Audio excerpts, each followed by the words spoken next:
That was Hello, cool. everyone, and welcome back to the Star Wars Stuff Podcast. My name is David. I'm Colin. I'm Mason. And I am James. Perfect. This is where we talk all things Star Wars.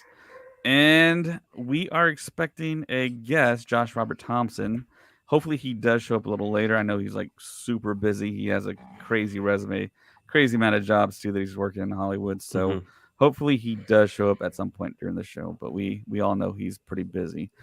But the first thing I think we want to all kind of talk about here is it the Will Smith and Chris Rock slap? No, Okay, yeah, Moon Knight.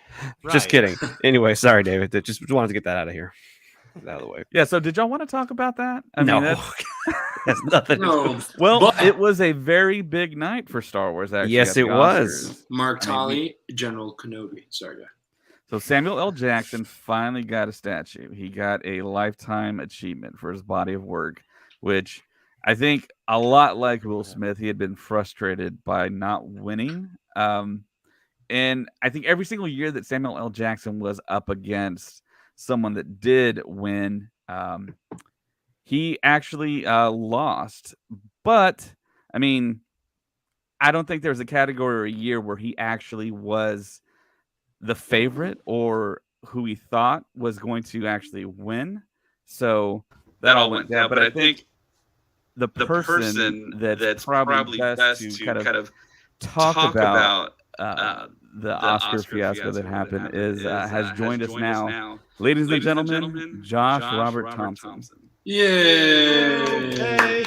That's how we're starting.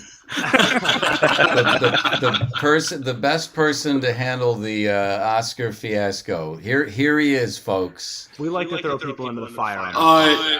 Josh, just so you know that we are getting an echo in your end. Wow. No. Yes, we are actually. We're semi-professional some of the time. Wow. No. Yes. How about now? Okay, now it sounds good. That sounds great. It might have been Colin. Looking good. Oh, you went to mute. It may have been Colin. How's that? Is that working? Okay, there we go. It's working now. Great. Awesome. There we go. Beautiful. Sorry, everybody. No, you're fine. You're fine. Yeah, you're fine. Thank you for joining us. We understand you're probably very, very, very busy. Are you in California right now as well? I am. I'm here in beautiful Los Angeles. You know what I like about these apps? They're all different. They all. I'm on this nice camera, and it looks so good over here. I've got this monitor. I'm looking 4K, and then you come into StreamYard and somehow or Zoom, and it just takes everything you've set up, and it just makes it look so horrible. I love it. It's the best. Josh, I don't mean to bother yeah. you, interrupt you really quick, but Yeah. I just gotta ask, for those of you who can't see Yeah. the cameras or anything, those are our podcast I see it. Is that Wow. a framed picture of Jar Jar Binks in the background there? Yeah, that's right. Okay, cool. No, just want to make sure. Like, I don't have anything against that. I just wanted to make sure that, Well, we're going to get into that. I feel like we're going to get into that later. You are not alone, man. I got you. So just wanted to make sure. All right, but let's get back to the real topic at hand here on the Star Wars podcast. Of course, the Oscars. That's what you're asking me about. Yeah. Yes. What are your thoughts about what happened at the Oscars? Look, I don't know any of these people, right? First of all, I mean, it's insane that you would go on stage anywhere and assault somebody because you didn't like the joke. Second, the joke wasn't really that bad. I mean, G.I. Jane was kind of an amazing movie that Ridley Scott directed years ago, starring Demi Moore as an extremely tough and toned and badass woman who proved that she could, in fact, be in the military. And it's an incredible film. So yes. I'm not really seeing the insult there. I know all the alopecia people came out of nowhere. Look, you're going to be fine. I had alopecia and I survived. Anyway, my point is, look, clearly Will Smith is in a really, that relationship is a nightmare. And I've seen that anger before, because I was in a relationship like that. There's nothing that can make someone get that angry and go on stage in front of not only their peers but the world. There's The just whole not, world. there's something else going on. So I feel bad. I feel bad for Chris Rock. I mean, obviously, it's amazing. Who won the award? What was the award that he was presenting? Best documentary. And yeah, who won that Questlove. award? Okay, so Questlove Questlove is great. He's a talented genius. He's a lovely man. But very strange that if I had won that award just then, I would have stopped the show and I would have said, "Are we really not going to talk about what just happened? Are you people really going to sit here while poor Chris Rock is standing there dazed and doesn't know what just happened?"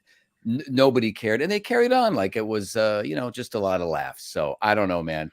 It's very weird. I don't agree with it obviously at all. I think Will was in the wrong, but I feel bad for him too, man. There's obviously something else going on there that would make, if there's nothing that could make me get that angry on national television in front of everybody in the industry. There's just nothing that I would just, I'd take it up with him later, Have you ever experienced anything like that or witnessed anything like that in your career? We all know you've done stand-up, so have you ever encountered something like that? Yeah, there's Anybody a video. There's a video flying around. This is from years ago, 2015, where I was on stage at it was just like a bar. It was some little show I was doing, and I was playing my preacher character, the Reverend Apostle BG, and some girl just came up on stage and tried to grab the microphone from me, and then threw a glass of wine at me as well, and then picked up a folding chair. This was not WWE, but she did pick up a folding chair and threw it at me as well.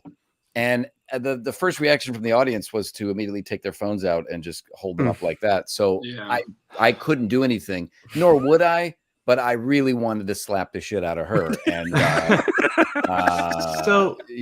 anyway, by the way, the stage was like the equivalent of a pallet. It was like okay, so it wasn't like very she was similar throwing to the it Oscar stage. Exactly. Okay. So I lightly gave her a helpful shove. It was like just a boop, and she stumbled off the pallet, and of course the feminists came for me on Twitter. So you can't win either way. Like Chris Rock, what was he going to do?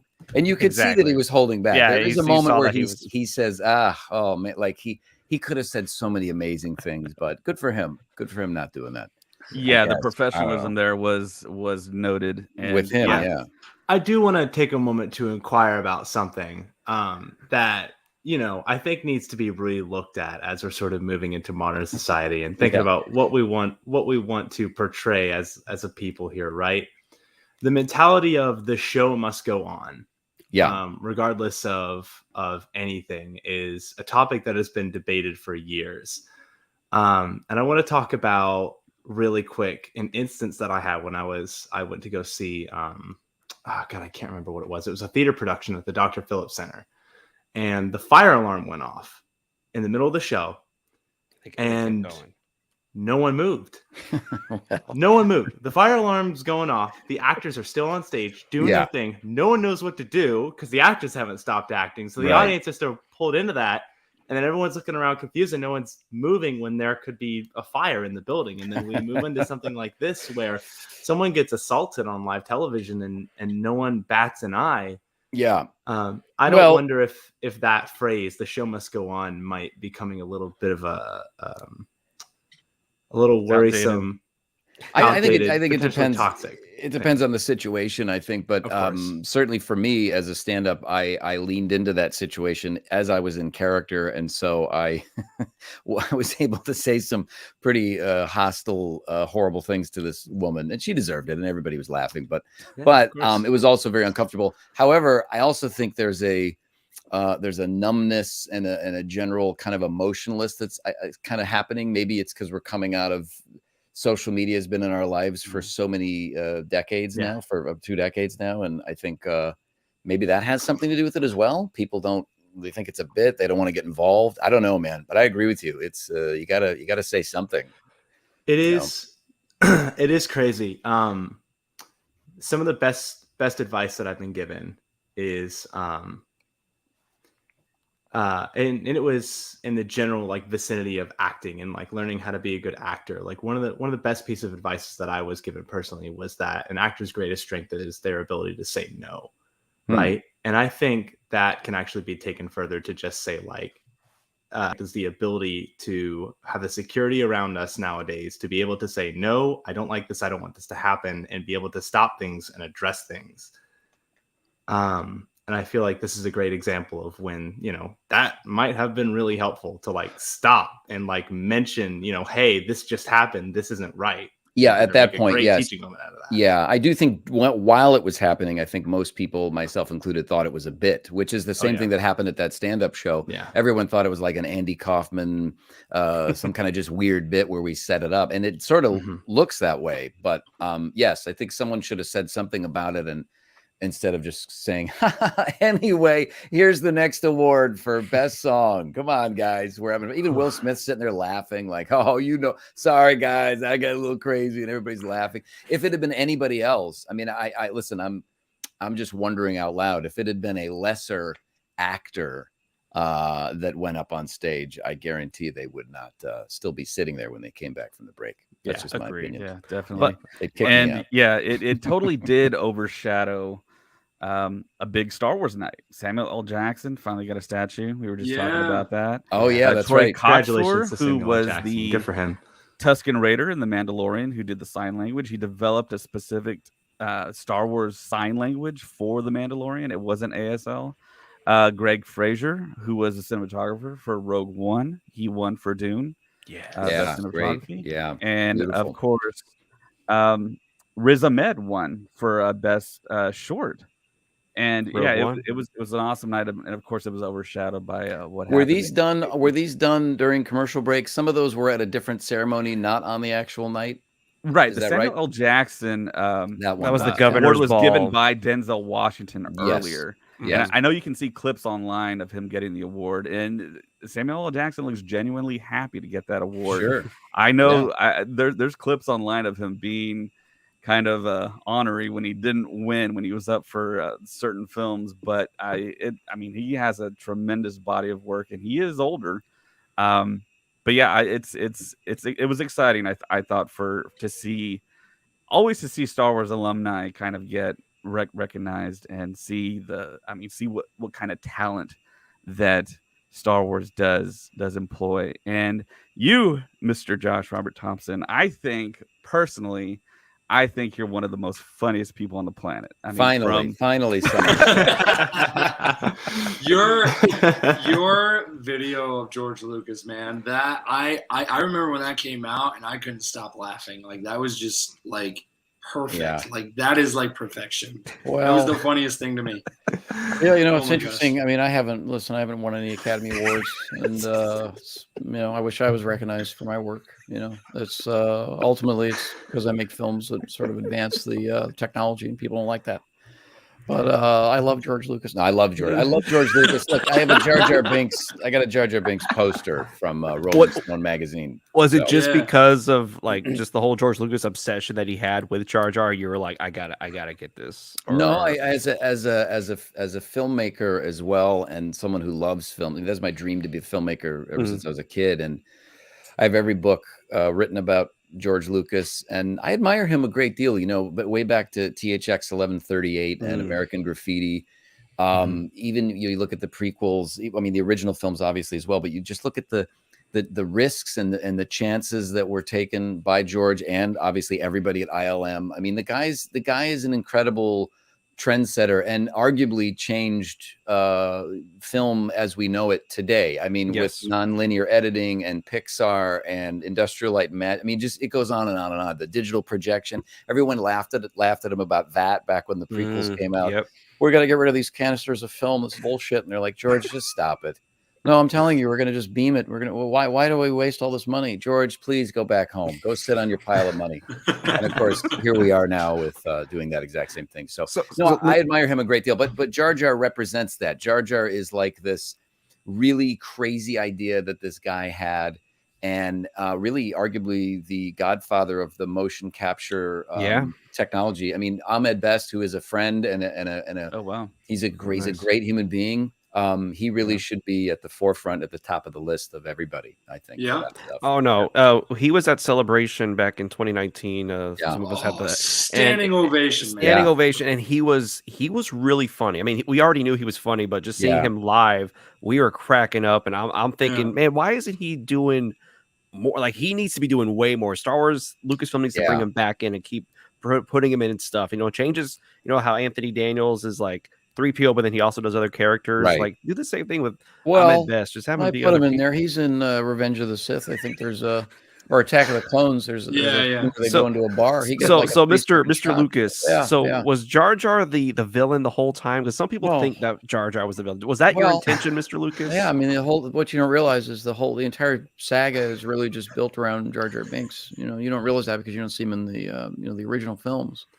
That's because he's not there anymore. He's still there, but he's working. He is the Phantom Menace. Jar Jar Binks is the Phantom Menace. So I figured, George. Thank you for clearing that up for us. All right, and if we can get your honest opinion of The Last Jedi, I would love to hear it. I mean, it's pure trash. It's just,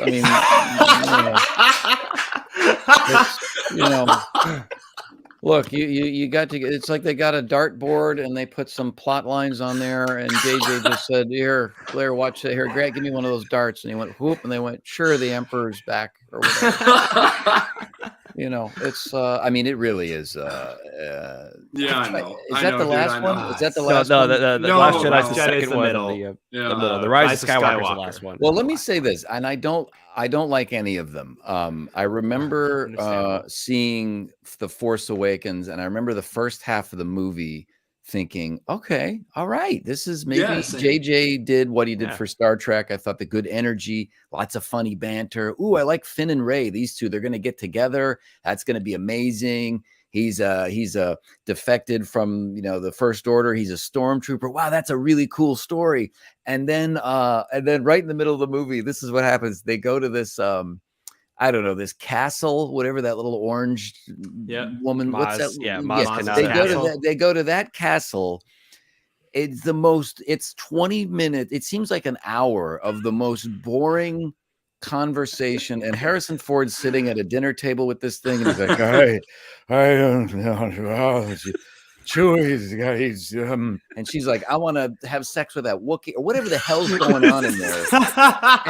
and then just Rey goes down in the basement for no reason and is like, look, it's a lightsaber. And then that's for the whole movie just goes off the rails. It's one of the most boring scenes in the history of Star Wars is that castle sequence. Are you sure it's not when Rose and Finn are at the casino just talking about how they want to change the galaxy and save space horses? I mean, that really is horrible. Yeah. But I will say this. I will say that the second one, and I don't like them, but at least somebody was trying in a very misdirected, misguided way, but they were trying to do something different. It's almost like George Lucas in the sense that they were just trying to do something, but none of it was working. And the end scene with that little Oliver Twist kid smoking up with his broom and going, I want to be a Jedi too.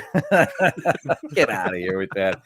And they brought the space horses back for the third one. I don't remember the last hour of Rise of Skywalker. Now correct me if I'm wrong. There were all these ships, and then I feel like Finn. This is so racist on their part. I feel like they were like, all right, well, okay, we can't have Finn get with Rey. Come on, guys. America's not ready for that. And also, let's just have him go away for a while.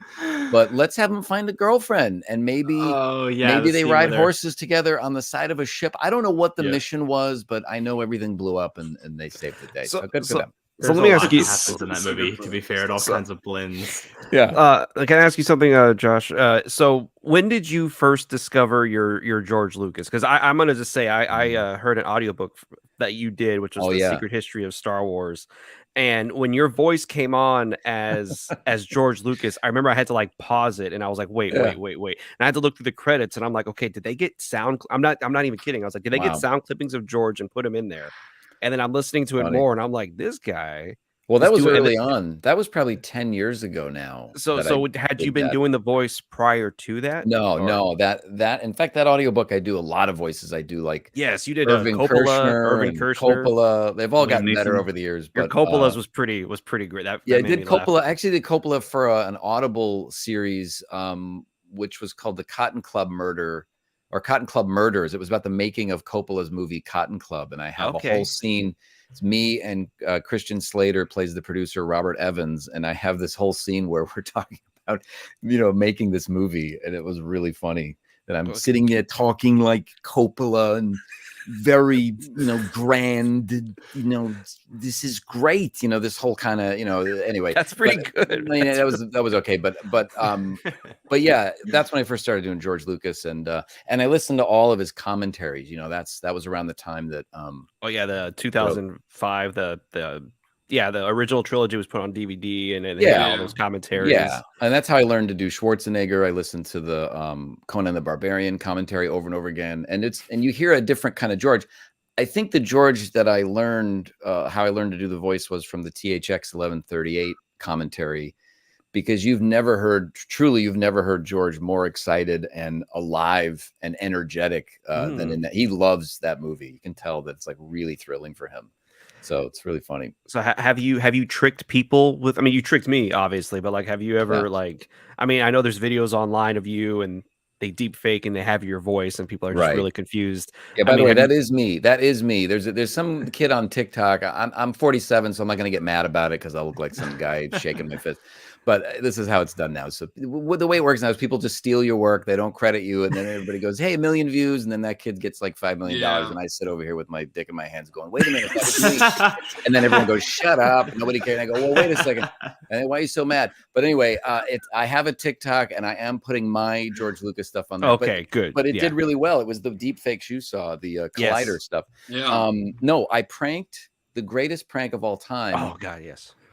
I made a TV pilot or a comedy special a few years back, and it's on my YouTube. It's a crazy, crazy show. It's like Mr. Rogers in outer space if Mr. Rogers was an open alcoholic on the air. It's a crazy show. Lots of puppets and weirdness.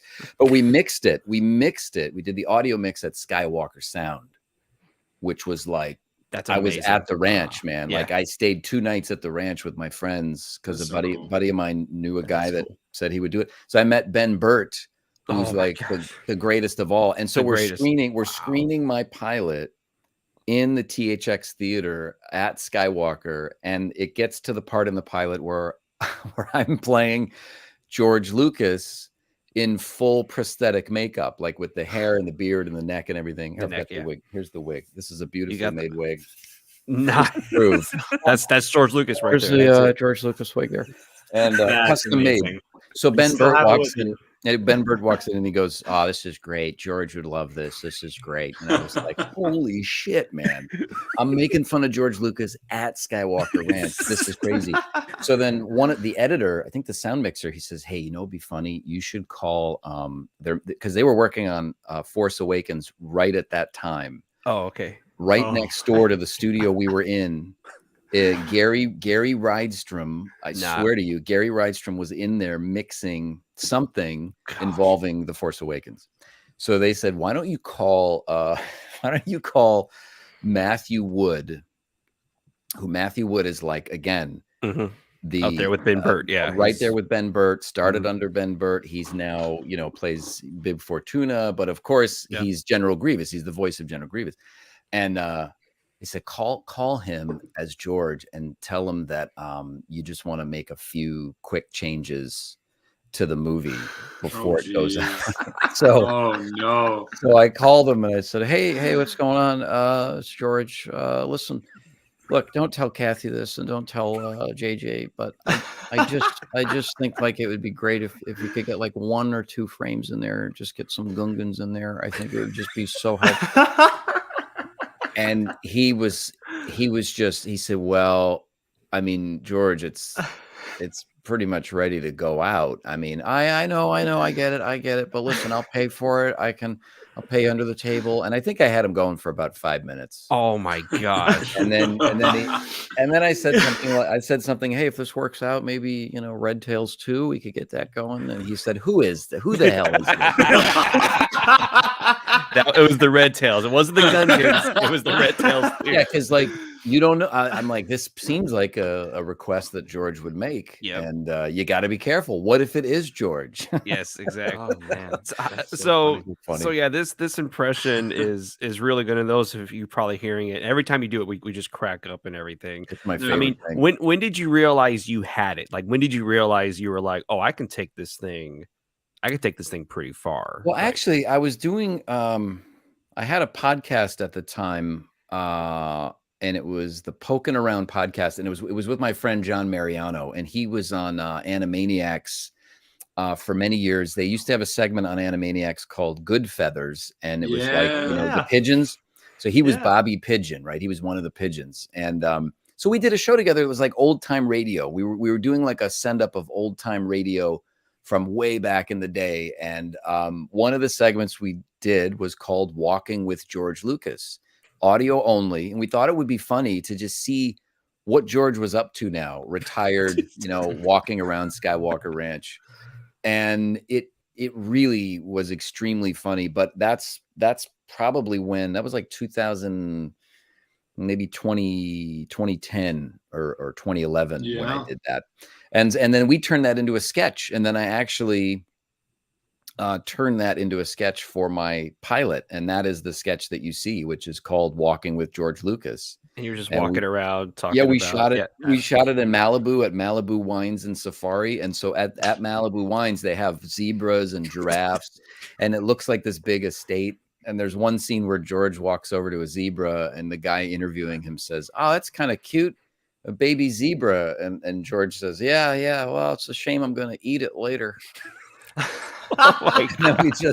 we just paused, all improvised. Oh my gosh. And John Mariano and I also did the very first on-camera sketch of that Walking with George Lucas, which we had a chance to redo with better makeup and have a great makeup team. Greg McDougall. I mean, he sculpted. He works on The Walking Dead and a lot of other shows. Yeah.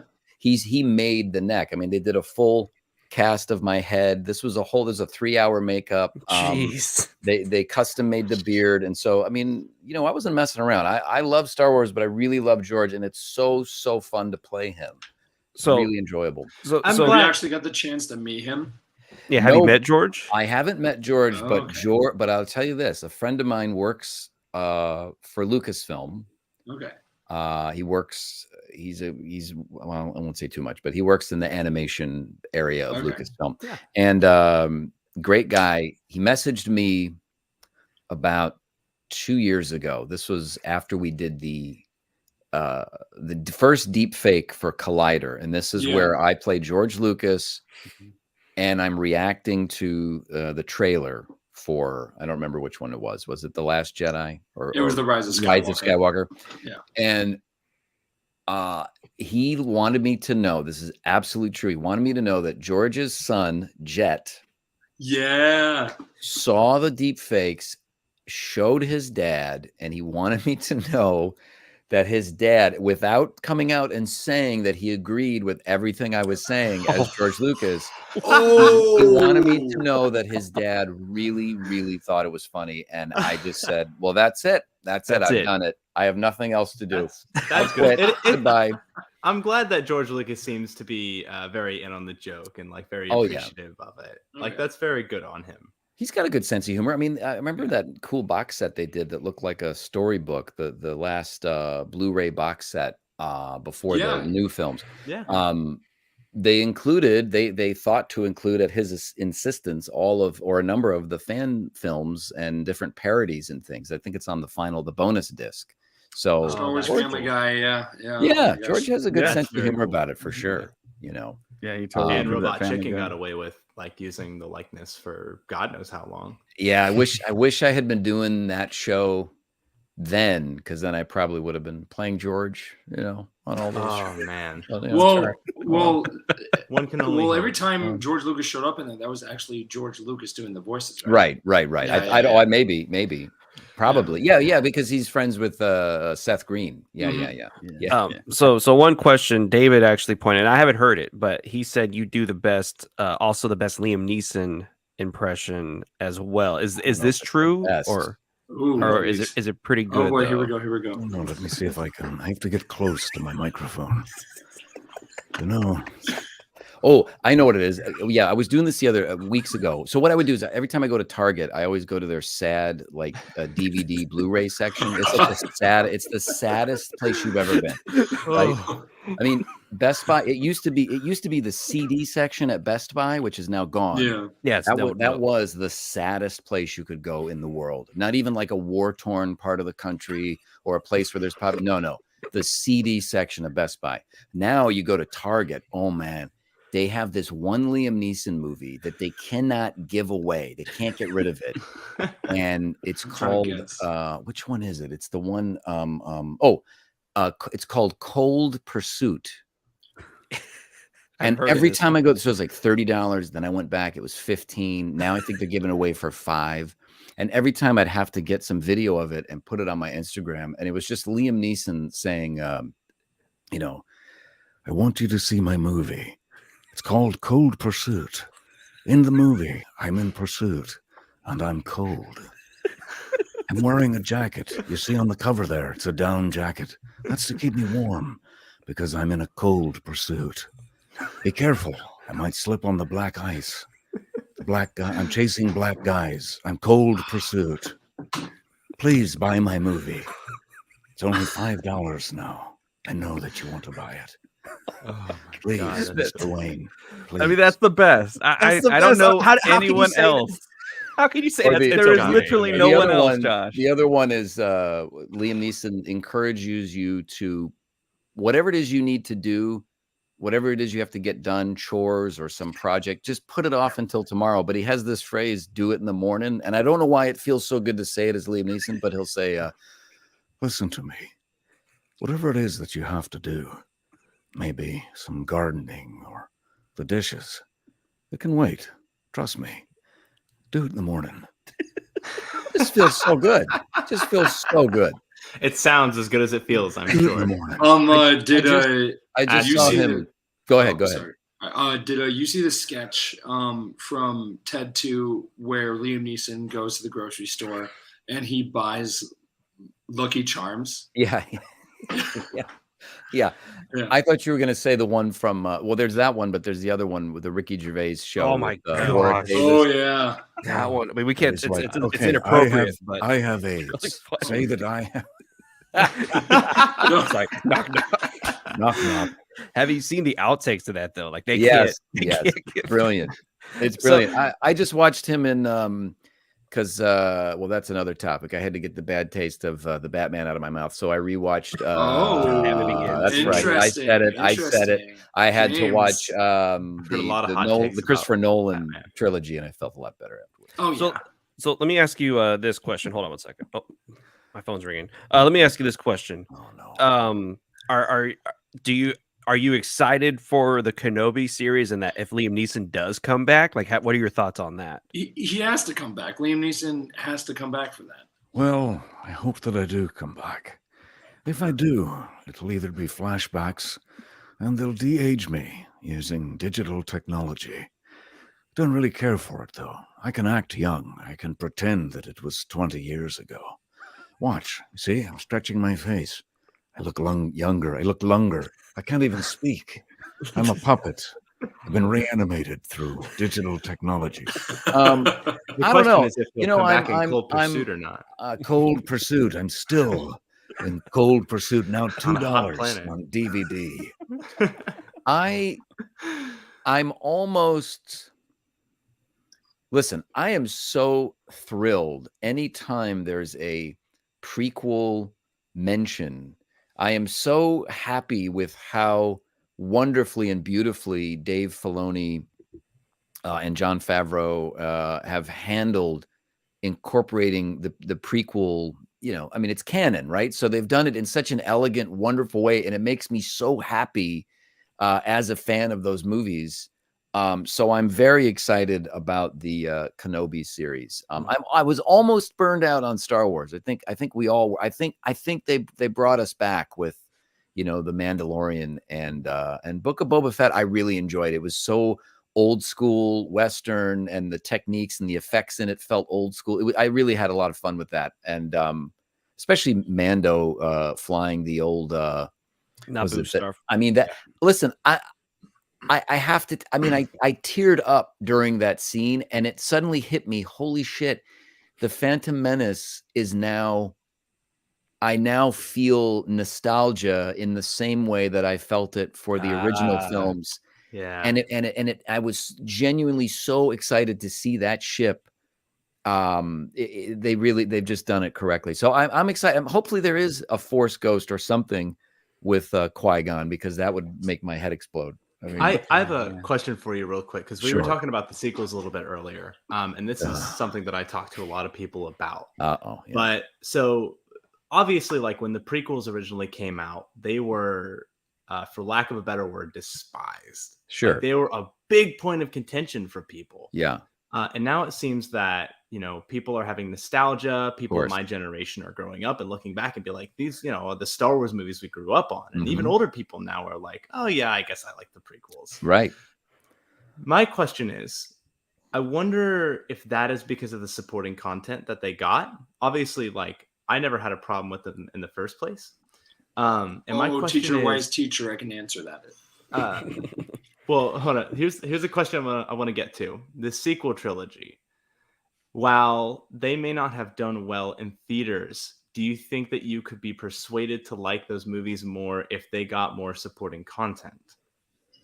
You're talking about the last three films officially. Yeah.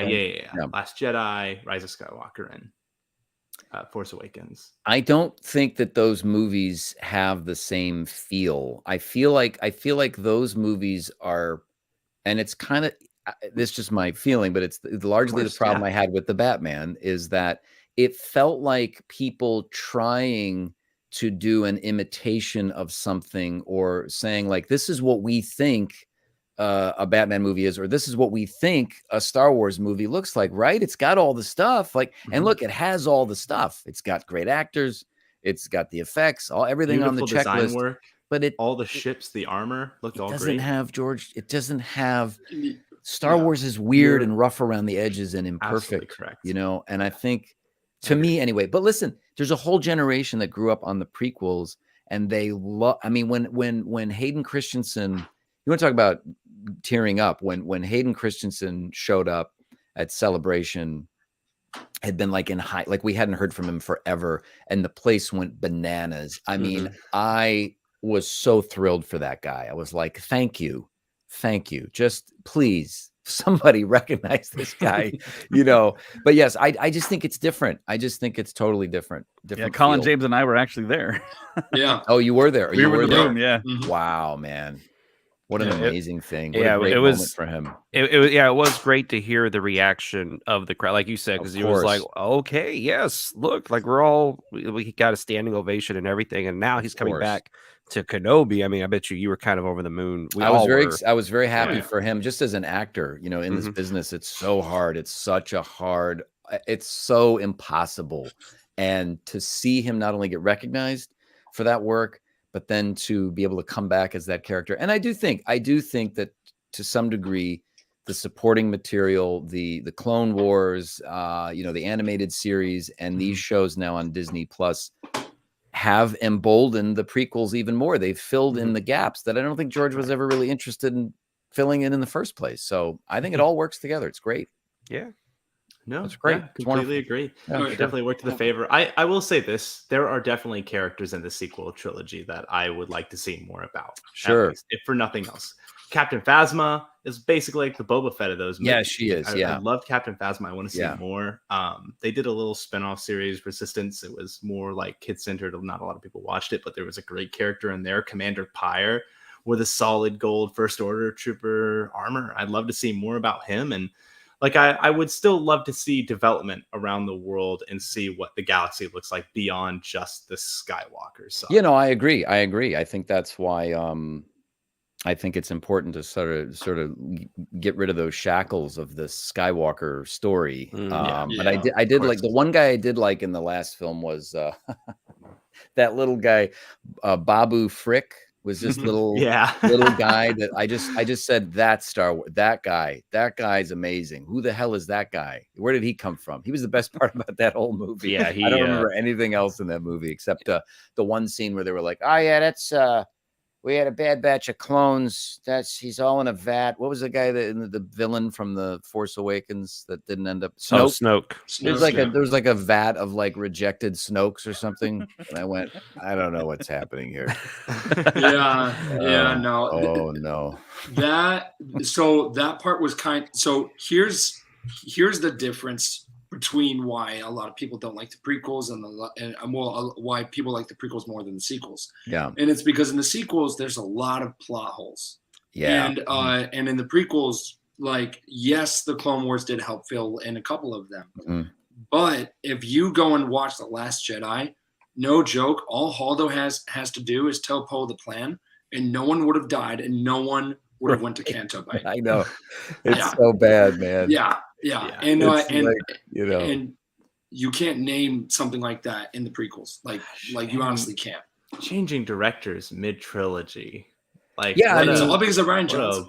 It's true. I mean, for better or worse, it's one man's vision. It's kind of cool that George got to make those 3 films. I said I wasn't going to direct again, and then I said, "All right, screw it, I'll do it." And it's totally George Lucas's style. Like, it's weird. The jokes are corny. There's like awkward moment, but if you guys haven't been watching George Lucas films, like, then you just don't get what it's about. Like, that's what it's about. And really, I think that George, and I've said this before, George always talks about, like, I'm going to make experimental films. I'm going to go off. I think he already did. I don't think they're bad movies. I think the prequels, as they're called now, are the weirdest, most experimental films that George has ever made, using so many techniques. And that's why I enjoy them, man. I've seen The Phantom Menace so many times, and it's just like a warm blanket, man. It feels so good, that movie.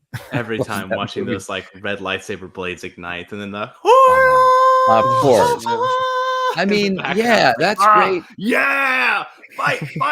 And look, and in Attack of the Clones, the arena battle is so fantastic. It's so like Ray Harryhausen. It's so old fashioned. I mean, the fact that that's a model, there's a lot of criticism about, well, it's all digital, and it's like, there's so much miniature work and incredible combination of the two techniques.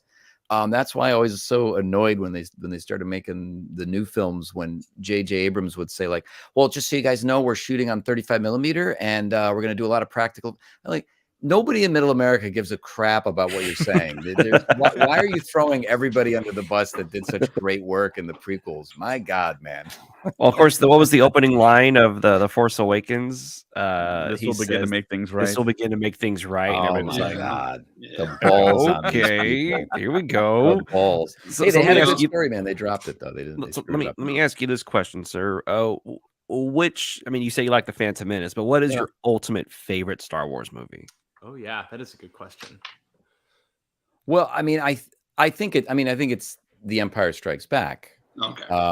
Because fair choice. Because story-wise, keeping in mind all 6, because there's only 6, right? That's right, George. Yeah, there's no other.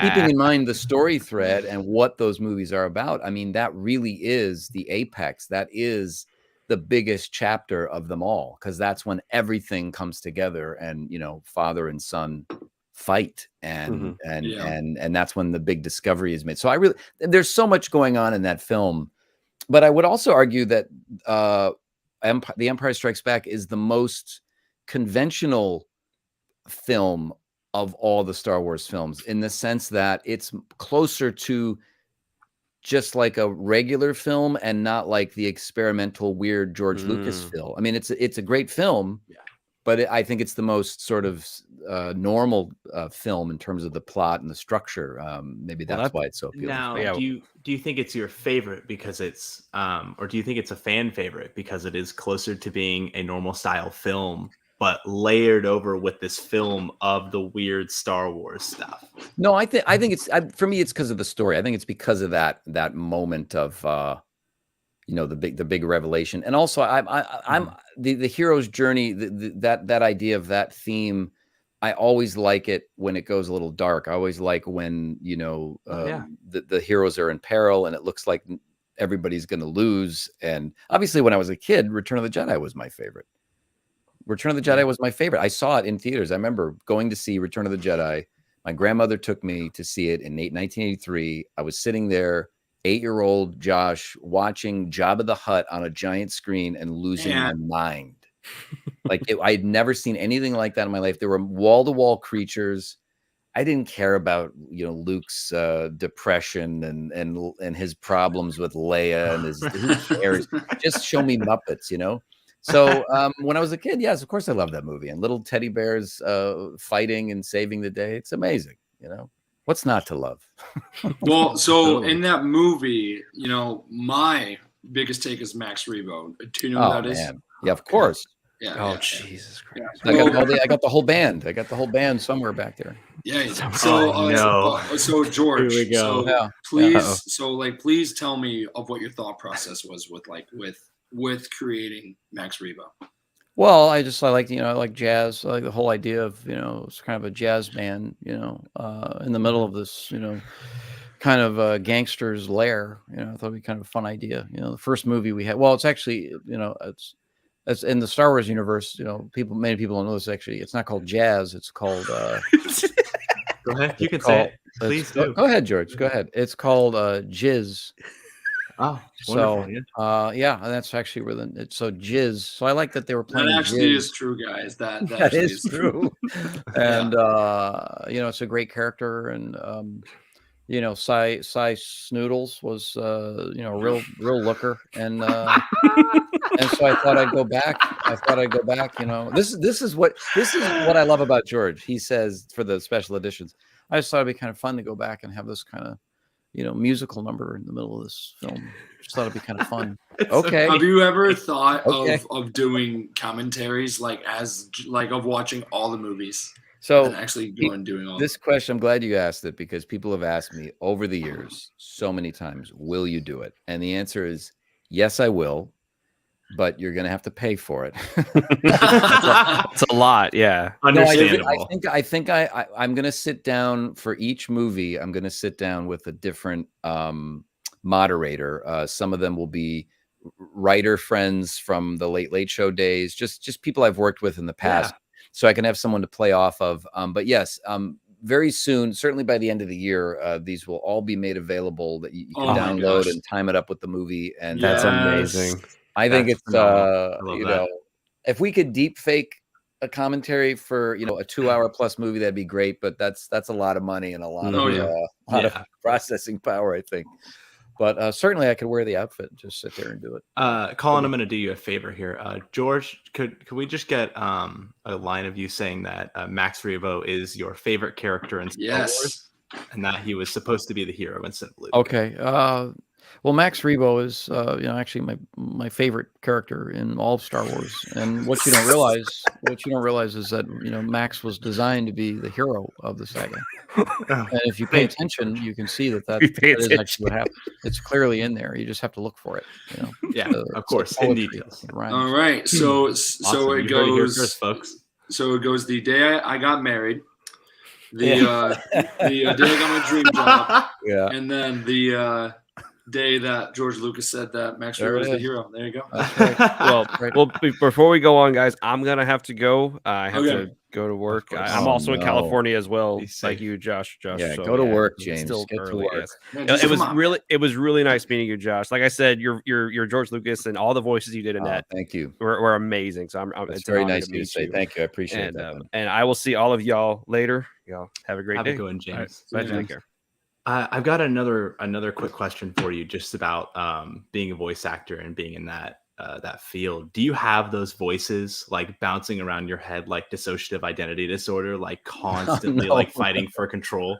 Oh, gosh. No, I think when I was younger, probably, because I always felt like I had to, I wasn't interesting unless I was doing voices. I was always the guy. Woo, back when I worked at Blockbuster Video for 6 years or something. Blockbuster what now? Yeah, that's right, man. I was there. It was before the Empire, before the dark times. Yes. For Netflix.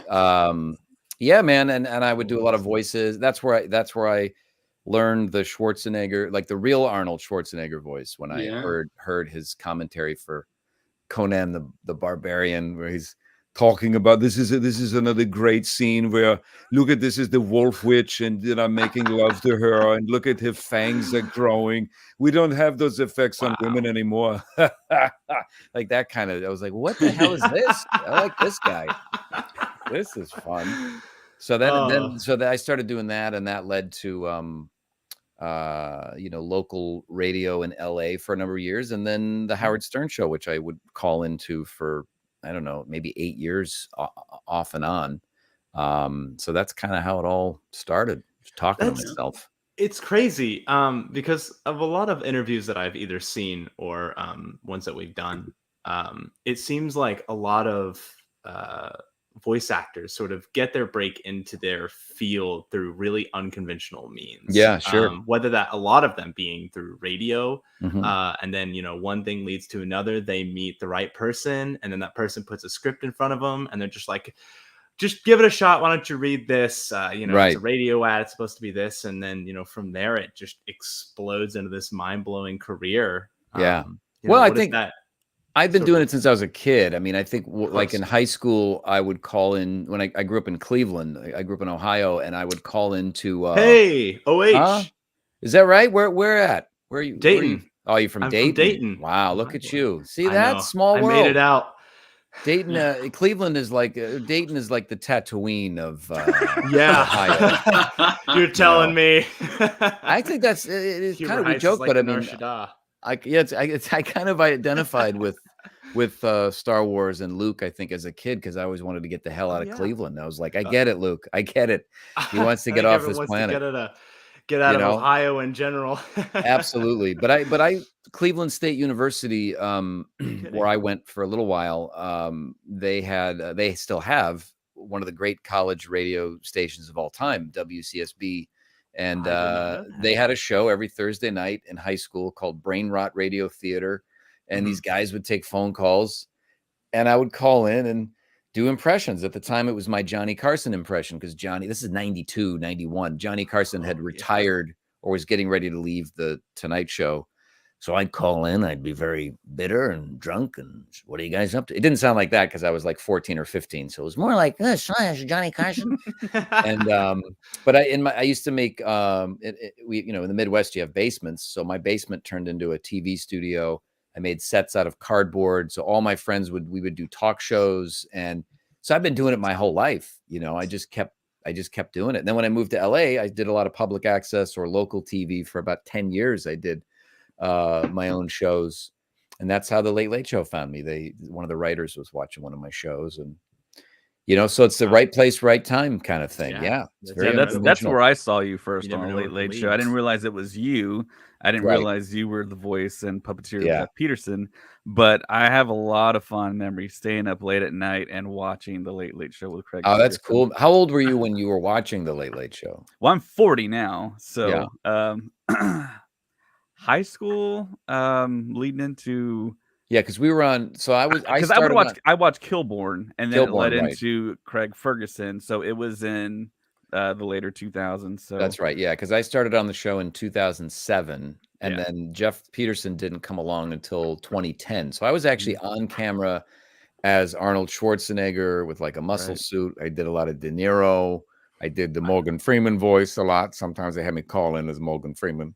And so I had been doing the show for a while, here and there as a bit player, until one day Craig just said, he did the Jeff Peterson voice pre-recorded for about 2 weeks, I think, when that robot first came around. Yeah. And then he's like, "Hey man, you want to do this robot? Because I'm tired of doing it, man. You want to just like give it a whirl, see what you come up with?" I was like, "Sure." And that was that. Kind of turned into this thing. That's remarkable. That's crazy. I was just thinking now, it's like, what is the voice he cannot do? It sounds like you get either right on the mark or really, really close. Yeah. Is there something that you've been working on? I don't, it's funny. I don't, as the years have gone on, impressions are not like I enjoy them. And obviously I enjoy them if I get paid to do it. I mean, I've been doing Family Guy for 11 years now. Yeah. So what happens with that show is every other week they'll say, "Hey, can you do so-and-so?" Like last week it was Tom Selleck. And they go, "Can you do like a Tom Selleck?" And I'm like, what the hell's Tom Selleck sound like? So I went and I listened to Tom Selleck, and I sent him a sample, and they said, "Great." So it's not so much like, but I don't work on it otherwise. It's not like my number one thing. It's not, right. I don't consider myself to be an impressionist. I think it's one of the things I do, but there are other guys like my friend Jeff Richards. I was just on his show. If you haven't seen the Jeff Richards show, it's really great because he does these great impressions and he deep fakes the celebrities. Mm-hmm. So we did one where he was Dustin Hoffman and I was George Lucas, and it is my favorite interview ever that I've ever done as George Lucas. So you have to find it. It gets so crazy. It's Dustin Hoffman and George Lucas having a talk about life and getting high. And George talks about, I'm making really small films now. The crew is actually 2 inches tall. I got these very little people that are now part of the crew.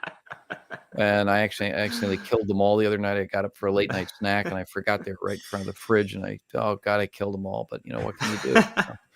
So we get really, but yeah, I'm not sitting here like in my studio working on new impressions, but as they come to me or they're presented to me, I can usually figure it out, most of the time, or get close, like you said, What is it going forward that you find that you are enjoying doing most within your career at the moment? Yeah, I mean, now it's writing and it's filmmaking. We kind of talked about that a little bit earlier, but been writing experimental films. Yeah, smaller, weirder films, mostly in my bathroom. Lots of close-ups of me defecating. You'll see, it's going to be something special. Oh gosh, a lot of 2-inch men involved. Yeah, sure, why not? You can do that. No, there's a short film that hopefully I'll be making next year, and writing a short story. Hopefully, turn that into a book, and also. I used to draw a lot of cartoons and comics when I was younger. And so I've started getting back into doing that kind of scanning the old cartoons and then drawing some new stuff. So I don't know. I'm just kind of seeing where it will go, but definitely a lot more on camera stuff. I mean, I definitely want to do more things on camera, host things, be in films. I enjoy voiceover, but yeah, the Jeff Peterson thing, there's still a lot of people that have no clue that was me, which is amazing. But, that's the way it goes. Yeah. So I have watched and listened to a bunch of podcasts that you have done. Yeah. And one of the questions, it got kind of close, but one of the questions that I never heard anyone ask you, I know you said you were friends with Melissa Villaseñor from SNL. Did you ever think of auditioning for Saturday Night Live? Did you audition for SNL at any point? Well, you have to be asked. Now, and I did in fact audition for SNL in July of 2020 at the height of the pandemic. and the way that it happened is kind of an amazing thing. I had made this TV pilot, this comedy special, and tried to shop it around for a number of years, and nobody wanted it because they were like, "We don't know who you are." And I'm like, "No, I was Jeff the Robot." They're like, "We don't know what that is." And I'm like, "But I," and they're like, I went, "Oh God." So showbiz. But I just said, well, the hell with it. I'm going to put it on YouTube and, give all this money away to the world. And what ended up happening was somebody at SNL saw the show. And then I got a call from my agent and they said, hey, they saw your show. They liked your stuff. They want you to send in an audition tape. And I was like, oh my God. So So something really good came out of it. Is I got an audition for SNL. I never heard back, but just to be given the opportunity to do it was really amazing. And I came up with a funny premise where obviously it was at home during quarantine, and Morgan Freeman narrated my 5-minute audition tape. So it's him telling me different things to do. And I thought it was a hell of a lot of fun. Sometimes you don't hear back for years. Who knows? I mean, maybe in 5 years they'll call, or next year. Who knows? You never know. There you go. I mean, there's so many reasons, right, that a director or casting director can say no, right? I think you never think about it. It just you can't, man. Could be budget. So could be go crazy. crazy A blue sofa, you're a red sofa. Yeah, and when that happens, when you actually do go on SNL, like eventually, we will play this clip. Yes. Of you being like, hey, who knows? Hey, who knows? You'll be like, he was on. He said it on our show. Yeah, he called it the clip. Josh Robert Thompson, median. And then you put that clip on TikTok, and then someone can duet with it, and then it can just become a huge mess. So someone can make $5 million. Yeah, someone can lip sync to what I did, right? And they'll get a Netflix deal. Hey, welcome to the entertainment business. But the other thing that happened was Trey Parker and Matt Stone saw the pilot, and I went to South Park Studios. Wow. And had a meeting with both of them. And this is the best. This is how things go. I had a meeting with them first week of March 2020. And they said, man, we want you to be in this movie. And I was like, this is the moment, man. I finally did it. And then, the next week, what happened. Yeah. Oh, that's rough. But they never made that movie, so it's okay. I completely relate, man. So you got the final word. Yeah. Oh man, no, dude. I relate. I was supposed to start like I got hired. I got hired by a big company on March 5th, and the next week it was like, nope, done. And then I didn't hear anything like a year and a half, and it was like it was awful. Wow. I was so close. So I'm with him, man.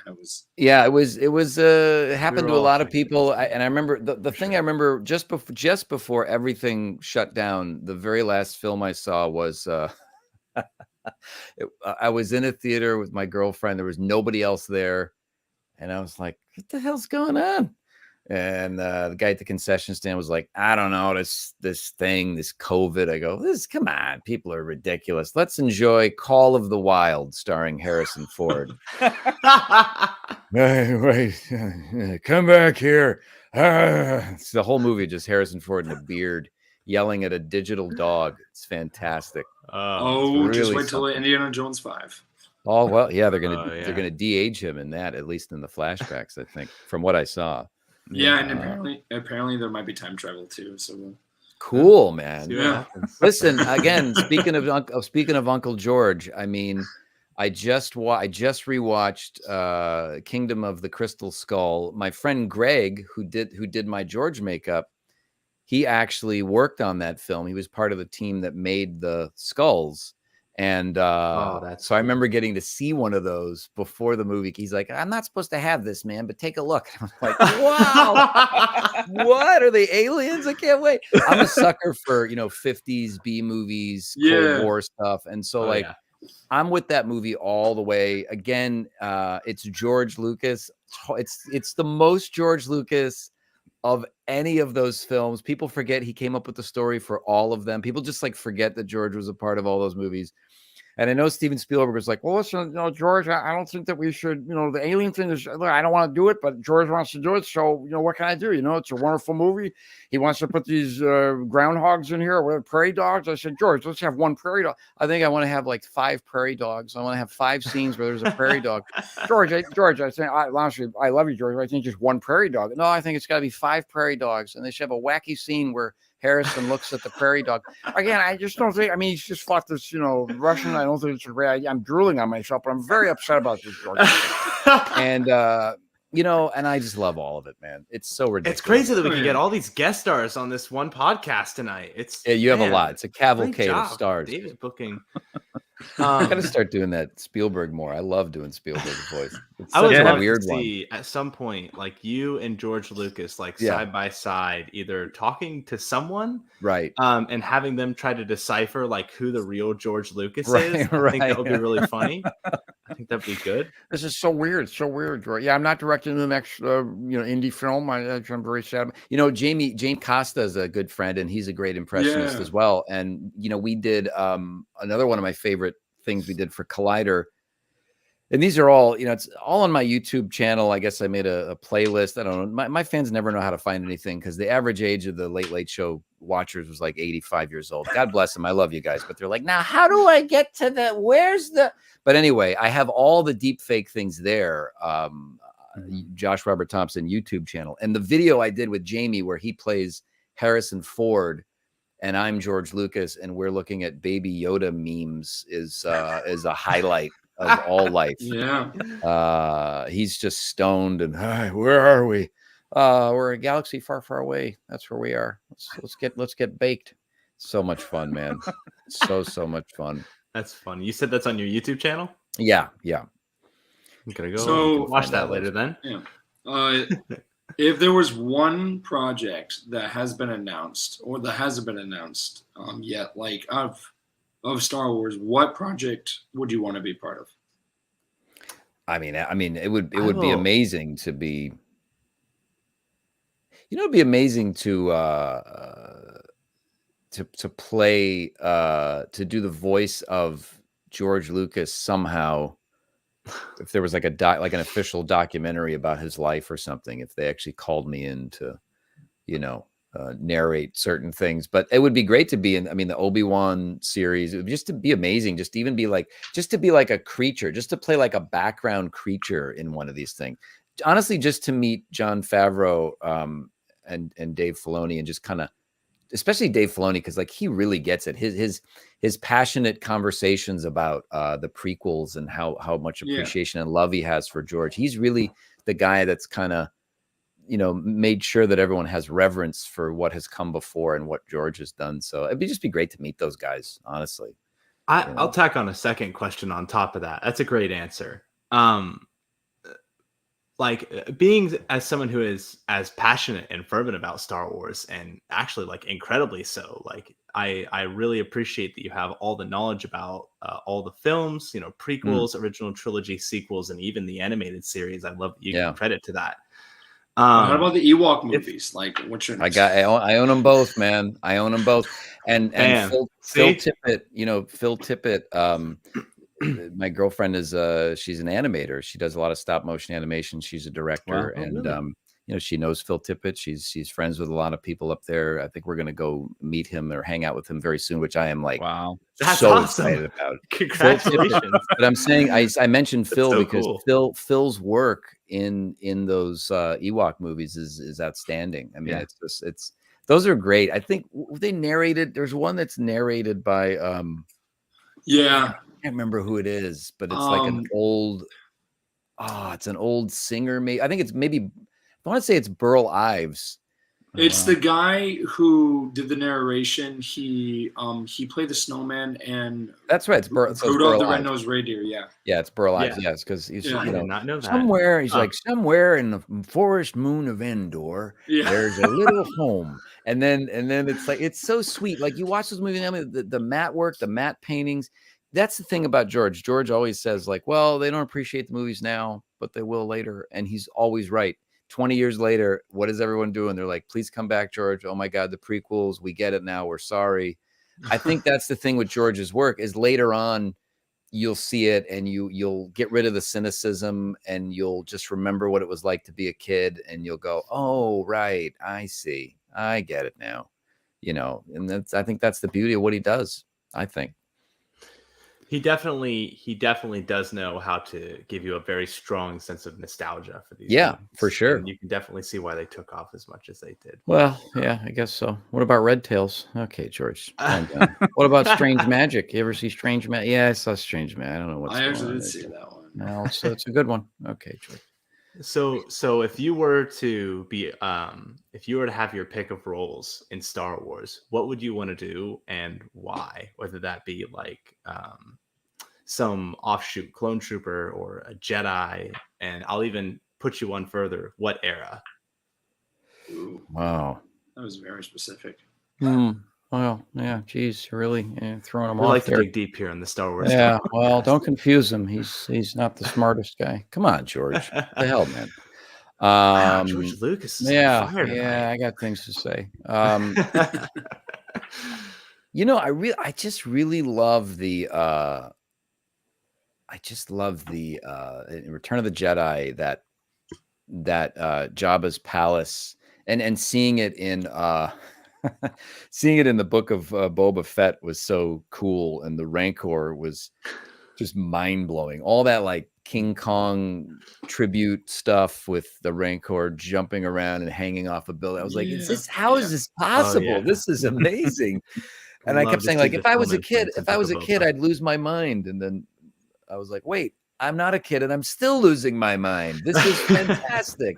Probably like I'd like to play one of the I always loved Jabba's court. I always loved all the so you had all the creatures, and then there's this one weird scene where Jabba, I guess, is like sleeping or hiding behind a curtain. Yeah. And like the director Richard Marquand was probably like, well, I don't know, maybe we just have Jabba like go behind this thing, and then everyone will just be there. And they're like, oh, that sounds good. Yeah, I'm not gonna be there that day, so I'll be busy. So just do whatever. I trust you. Whatever. And it's just like a curtain pulls back, and you see like a lot of weird human guys with like, I don't know, towels on their heads and like just they're like, how you doing? They just look like guys they pushed in there. How you doing? I want to be one of those guys. I want to be one of the guys back there. I want to just have my face seen, and I want to be part of the court. Book of Boba Fett, season 2, Boba's court. Hell just bringing back the same court from Jabba's palace. Yeah, and let's not have like the Twi'lek guy that was like, oh, very good. Hello. Apologies. Let's ease off on the modern type of delivery. Let's who was the one guy with the amazing looking character? He had like this long mustache and long hair, and he worked at the governor's like front desk. Really funny that you bring that up. That's Galen Howard. Done an interview with him. Okay, he was our last guest, actually. Is that right? Yeah. Because I've seen him so many times, and he. I was like, the whole time I was like, I don't even care what's going on. Who's that guy? The baseball hat. Yeah. I'm so happy you brought him up in particular. He did nothing, and I went, that guy's amazing. That guy, he's awesome. Sorry, it looks like you don't have an appointment. Yeah. It's like, oh wow, cool. I mean, and thank you for bringing me back to 5 a.m. at a doctor's office. Right. And I will say, I like the. I know a lot of people were saying. They were saying Power Rangers for the but I didn't. Vespas. I'm not kidding you. As I was watching that episode, and I mean this with the highest of compliments, I was watching that sequence and I thought, wait a minute, did George Lucas direct this episode? Because it felt like American Graffiti. It felt like they felt like old, racers. I didn't. That was my reference. I didn't think of Power Rangers. But anyway, I thought it was a cool idea. And also that idea of the, what do they call them? They were like half mechanical. Oh, they're called mods. I did not. Mods. I mean, I wasn't the biggest fan of them. Because it just didn't seem like it belonged on Tatooine. It felt like more of a core something. Right. That's true. That's a great point. I think it reminded me of the 80s, the comic book series, the first Marvel run of Star Wars, the last year of Star Wars, which I think was 85, maybe 86. Mm-hmm. An amazing run, a very weird run of characters that looked a lot like those characters. So I was thinking like, holy shit, this looks like they're dipping into the well of these amazing obscure comics from the 80s. So that was kind of cool. But yeah, it felt all wrong. It was all bullshit. Yeah, I know they did that with that rodent creature that one of the Hutts was like wiping his sweat with. It was some obscure creature from like a children's book that came out a long time ago. That's great. But yeah, we talked about Jeff Peterson, but the first time I actually saw you was when you did the video where you went to Star Wars Celebration in 2015 as George Lucas. Yeah. And that was you. I knew it. I was thinking for a second. That's so funny. I remember watching that. Wow, that's great. So funny. And it was shot first. I love that pose. That's very much the I'm not a conspiracy. Come on, theorist, I swear. That's so funny. Well, there was a really funny guy there who was dressed as, Jedi, and I think he was dressed like Anakin, and he was like, this guy ruined Star Wars. And I was like, you want to come at me, bro? You want a piece of George? And then we get into this fake fight. I mean, everything was improvised, and everyone at Star Wars Celebration, I felt like a star, man. I could not move like more than a few feet without getting mobbed by people for photographs. And I started thinking, I think people love George Lucas more than they're letting on. Yeah. And that's kind of when I first felt that love. But that was really fun. I'm trying to see if I can do it again this year. But the truth is we did the makeup. We showed up at Star Wars Celebration, and this is absolutely true. This was in Anaheim, California at that time. This was 2015. Yes.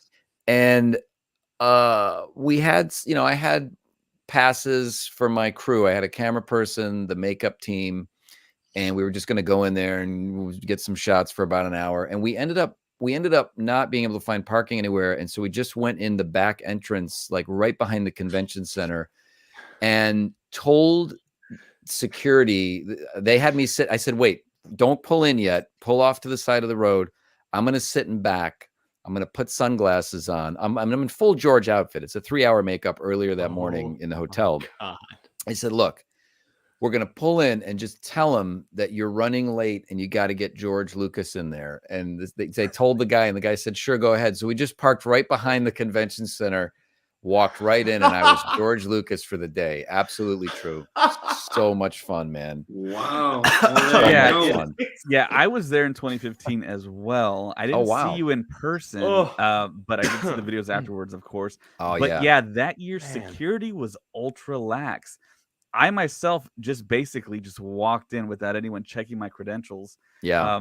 Unfortunately, we did miss the trailer for The Force Awakens in the big arena there connected to the convention center, but I was able to get in just through a side door and line up with the people that worked on The Force Awakens to be the first ones in the world to enter the exhibit where they had the official Kylo Ren outfit. They had the Sand People there. I mean, it was like wild that I was there, because I could tell that they were crew members because they had the VII logo on their hat, and I was like, oh my gosh, I'm here with the actual people that worked on the film.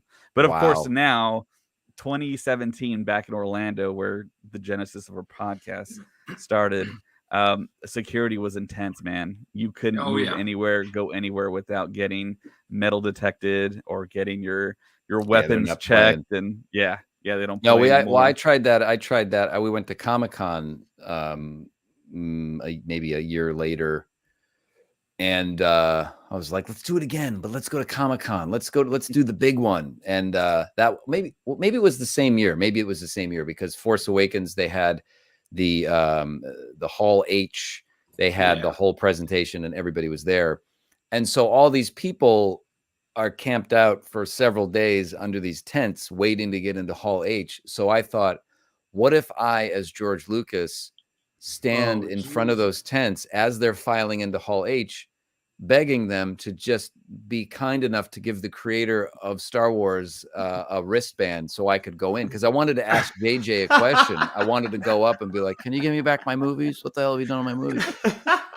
But the attitude at Comic-Con was so much different. I mean, they were flipping me. I have the video. I'll send you the video. I took it down because it wasn't as funny as the other one.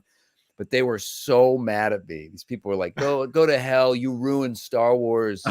And God. And in keeping with conventions, the best part of when I did Celebration, or maybe it was Comic-Con, I hadn't gotten the white tennis shoes yet. But it's like a 3-hour makeup. I look just like George Lucas. It's an incredible voice. I'm saying funny things. And this girl walks past me in a Jawa outfit, and without missing a beat, she just keeps walking. And she goes, George wears white shoes. Get white shoes next time. Kept going, and I went, oh, God. I'm in the wrong place. So called out on the spot.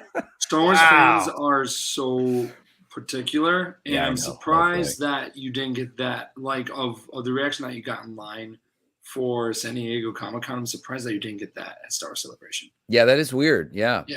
No, I got nothing but love because I don't anytime I play George Lucas, and that's why the first sketch that we did, Walking with George Lucas, that's why I pulled that one, because I was working with a team at that time that was kind of directing me and pushing me to say things that I really didn't want to say, that I didn't find particularly funny. And so I just took that one down and redid it, because I have a lot of respect for George, and that's why I love doing the impression. And I don't think that's why. I think most people haven't gotten angry about it, because they can sense that, but not at Comic-Con. Nope. So I'd like to ask you a sort of, like, obviously, again, going into more being passionate about Star Wars, what got you into Star Wars? Like, what's your journey from discovering Star Wars to now where you're at with it? I mean, I think it was just, being there when the original films were coming out. I mean, I was very, very young. I mean, I don't really remember the original film very much. Although my grandfather used to tell me that I would run up and down the aisles during the movie. So I had other things going on, probably crapping my pants. But and then I was 5. I was 5 when Empire Strikes Back came out, 5 or 6. I remember crying when Han Solo was frozen in carbonite. And that's very interesting, because I kind of recognized that he was one of the heroes, and I thought that he died. And I remember crying all the way home, and my uncle having to console me and saying, no, he's fine. They froze him, but he'll be back. And back then you had to wait, a really long time to find out what was going to happen next. Right. And I think it was that, and the combination of we kind of talked about it earlier, but that idea of wanting to leave Cleveland and get out of Ohio, and knowing that I wanted to do something bigger with my life, or just be in a different place. I think seeing myself in Luke was very important. I think that was the first kind of film I connected with a character on that level. But I've always loved movies about the fantastical. King Kong 1933 is my favorite movie of all time, and it's still so wondrous and magical, and it's still stunning how they pulled off these effects. And I think I feel the same way about Star Wars. I just could feel that it had that mysticism, that mythology, and that kind of hero's journey feel to it. I didn't know that at the time, but that stuff really resonated with me. So I think that's what it was. And also, the toys. I mean, we had a lot of great toys back then. I mean, we had a whole conversation about that just a couple weeks ago. Was like how the prices of toys, I believe, are shooting up as of recent, and how popular they are, and you know, what toys are popular and worth a lot of money, and what toys are not. So definitely the merchandising for Star Wars is also played a really big impact on the franchise. Yeah, you better get your Cara Dune. Better get your Cara Dune action figures. What are those worth now? $20? Didn't you buy one for $200? George, we don't want to talk. Didn't you at the height of that? You're like, I'm going to show them. Yeah, I may have. And what's that worth now? It's like $50. You're a moron. Well, whatever. I have a Dexter Jetster action figure. Yeah. Well, that's true. Wow. Love that guy. Yeah. Nice. Hey, old buddy. That guy's the best. Yeah. Damn. Camino and Saber Dart. Well, what do you know? Must be those damn cloners. God, that's a cool character, man. I just love that Obi-Wan. Oh, I love Dex. Just knows these guys, you know. That's the thing. Attack of the Clones is such a great movie when you realize that it's the entire movie is just a film noir. It's like the entire film is an old film noir crime murder mystery. I mean, it starts with this murder. It starts with this explosion and this murder and this plot to, take out Amidala. And it's so cool. And there's all these shots in shadow. There's always dark rooms with like shades that are drawn. There's a fight in the rain. I mean, Obi-Wan is cities with absolutely the dark contrast to them. Yes, See, man. Attack of the So Clones cool. is my favorite movie personally. Wow, that's and amazing. I think it gets a lot of flack for no reason. Sure. Well, yeah. I mean, like obviously the big complaint about the prequels was that they were slow whenever they came out. But I think Attack of the Clones has a lot of things to offer. The first time we ever see Kamino, the first time we ever really get to see a Mandalorian go toe to toe with a Jedi and see the wrist flamethrower in action and the capabilities of the whipcord that he's got on his wrist. And that's a great we get a lot of great scenes of Coruscant and the capital of the Republic and what it looks like and how the politics work there. Dude, I love little Boba Fett, man. Little Boba Fett. Yeah. Little Boba. Like cackling that evil laugh. It's like, get him, Dad, get him. Right. It's like it's so and again, it reminds me of like the Tom and Jerry cartoons where there used to be the big bulldog, and then he had like his little son. He'd be like, that's it, son. We're gonna show him. And the kid would be like, yeah, get him, Dad. I was like, I guarantee you, George was like, oh, I thought it'd be funny to have like the Tom and Jerry character moment. Are you gonna do that kind of thing? Because he did it with Jar Jar. He did like the Buster Keaton stuff from the general, the entire, third act of Phantom Menace is all that stuff, all that silent movie business he's got in there. But yeah, Attack of the Clones is so fun and so dark and so weird, and it all builds to that incredible land battle at the end, which I still cannot get over how massive that is. I mean, for that time to just be like, yeah, we're gonna do this thing, and there's gonna be an arena battle, and then there'll be a massive land battle. You guys can do it. I know you can do it because it's impossible. So things like that. Well, and at the time, there was also like a jump from the Phantom Menace where they did a puppet and they jumped to him being digital. How did you feel about that? Because I had mixed feelings as a kid when I was like, oh my gosh, like great. But then I was like, it makes sense because it would be very cool, but very weird to see a puppet like just jumping around and then I think I've always sided with the filmmaker. I always find it funny. That was kind of around the time when people were like, I made an edit of the Phantom Menace and it's better. Check it out. And I'd be like, man, what is your deal? Like, it's not your movie. Like, I know you think it's your movie. I know you all think that you own this, but you don't. At the end of the day, I realized that George Lucas, he really was unhappy about the limitations of these things. And he did it the way he wanted to. And I think even like, didn't they go back and because he even went back to the Phantom Menace and replaced that puppet with the CG version, which looks amazing. Because by that point they had, when I actually, after seeing The Mandalorian and specifically the Book of Boba Fett, I would really, and I hope that it was in a clause in the contract when he gave this whole thing away.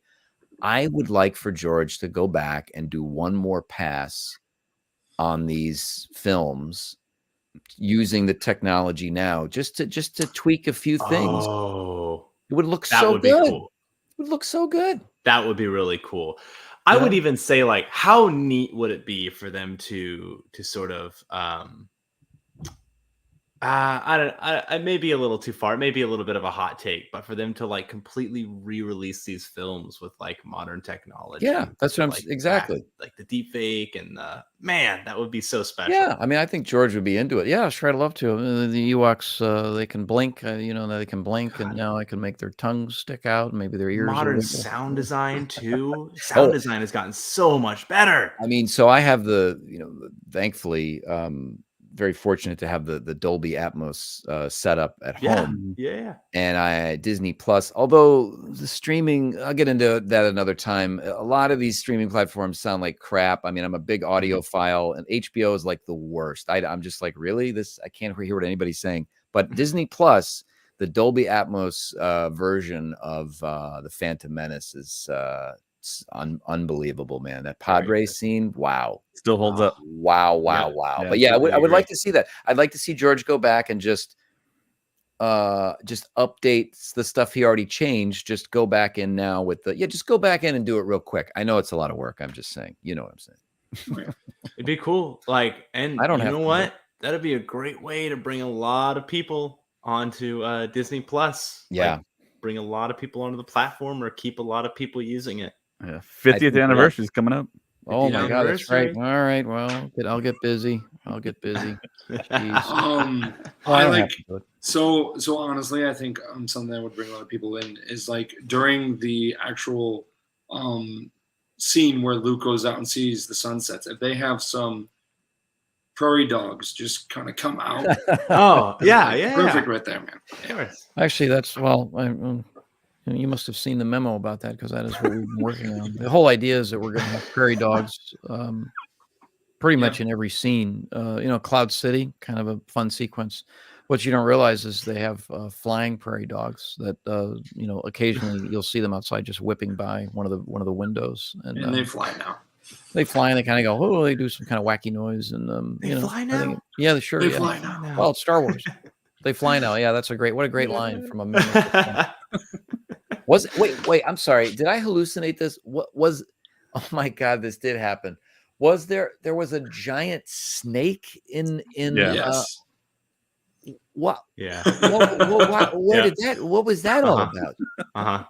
Can you do commentary for all of the sequel movies? Oh, I'm going to. Everything. All of it. I'm doing all of it.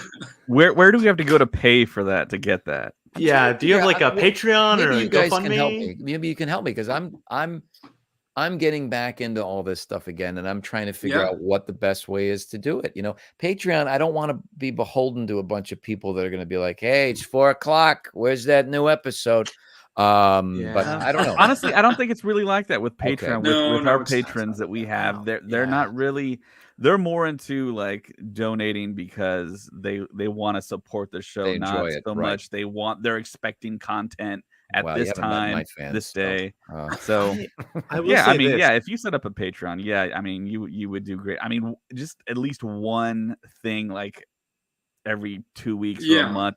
That would satisfy. I think that's what I'm going to do. I think I'm going to do the commentaries that way. I have a number of shows that I'm going to start doing, different types of shows, and I want to make them available, but they're going to take a lot of work, so I want people to pay for them as well. And of course, absolutely. So I think it's a great idea. You paid for your time. Well, that's the idea. Maybe George, you could throw me a few bucks, but it wasn't. So there was a snake. There was a snake, so I wasn't wrong. Yeah, 3PO called it a serpent, I believe. Yeah, and serpent. There were two moments where they dropped the ball in the new films, and these were the two. And this could have changed everything. At the end of, I'm sure you've talked about this many times, but at the end of The Force Awakens, there's the moment where Rey is fighting Kylo Ren. It's snowing. I don't know what's going on. Anyway, she reaches for the lightsaber. Yeah. Right. It should have looked like she was pulling it out of the snow, and it flies past her into the hand of Luke Skywalker, who's standing, on the platform of the Millennium Falcon. And he's arrived, or whatever. He's arrived. That's when Luke Skywalker. The place, everybody's heads would have melted. Yes, if that would have been very cool. That should have been the moment that happened. And the other thing is, that's actually what Mark Hamill he talked about. That was the moment that he wanted to come in. That is the moment. So that story-wise, that makes perfect sense. It makes perfect sense. He should have said, "Get on board," and then they could have fought. Maybe not. Maybe he could have just held Kylo at bay, and then that would have been the end of the movie, and everybody would have been, "Oh my God." Wait till the next one. And then also Chewbacca should have died. That amazing moment in the third film. Yeah. Which is the best, the best moment in that film. That's the best moment in that movie when I went, oh my God, they finally got balls. Oh my God, she just blew up the ship. He's dead. And then like the next scene, he's totally doing fine. He's having like a margarita. I will say in the theater, it was such a disappointment because it was so predictable. Isn't that amazing? To sit there in the theater and be like, isn't that amazing? Oh, there goes Chewbacca and the ship. And then it's like, oh my God, was that Chewbacca? Yeah. Did they kill Chewbacca? Yeah. And I remember like a split second, like a hair of a second, being like, no, he's coming. He's coming back. They're they're not going to kill one of the most advertisable characters because they can make. Well, they killed him in the books, didn't they? They killed him. Moon killed him. Yeah, because he was saving Han Solo's son, Anakin Solo, and I remember that being very like that whole story. I love how they did carry some of the stuff from Legends, in the canon, but it wasn't enough. Like there were so many leftover things that they still can do, but it didn't. Yeah. And Chewie would have. So, have you read the actual the original script for Episode 9 or no? No. Okay, so that movie was called Duel of Fates. Most of the movie was supposed to take place in Coruscant. General Hux actually, he finds Mace Windu's lightsaber and he's under attack, and he takes his own life with it. And that was dark, and that was in the script, and so many dark things that were in the original script. But because of The Last Jedi, that got all whacked out, and Colin Trevorrow, thank you, right? Was just he got kind of kicked out of it, and they had to bring back J.J. Abrams, right? Because of he had to make up for everything that happened in The Last Jedi. So it's just that movie could have been great, but so many things were cut out of it, and it was awesome to see it in the theater, but at the same time there were so many missing elements. That's very clear. Yeah, when you watch the movie, what the opening of that film is. What is the opening titles? It says it's just anyway, there's a voice from it's the Emperor. Anyway, here's Kylo. He's got to get a rectangle thing. He's put in his ship. No, by the way, there's a planet with all the Sith. I know we said only 2 there are, no more, no, but they're all anyway. All right, the begin. That's the first 5 minutes of the movie. Well, yeah, wow. and the other big thing too, which was of Anakin being the chosen one and Return of the Jedi, he fulfills his destiny. He fulfills the prophecy by having the Emperor never dying. That honestly opened a huge thing of being okay. Well, he did fulfill the prophecy, but he didn't because he's still here.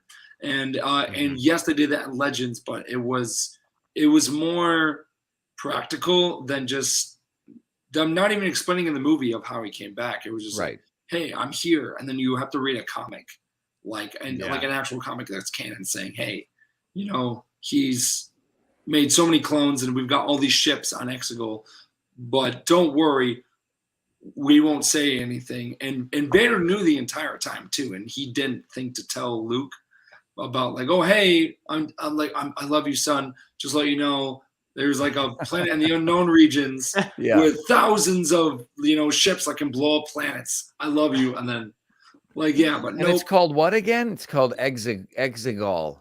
It's not that good of a name. Yeah, Tatooine, Hoth, Exegol. No, nah, I don't know what that is. I also had that was the problem. I think that's when I first noticed when I saw the Solo.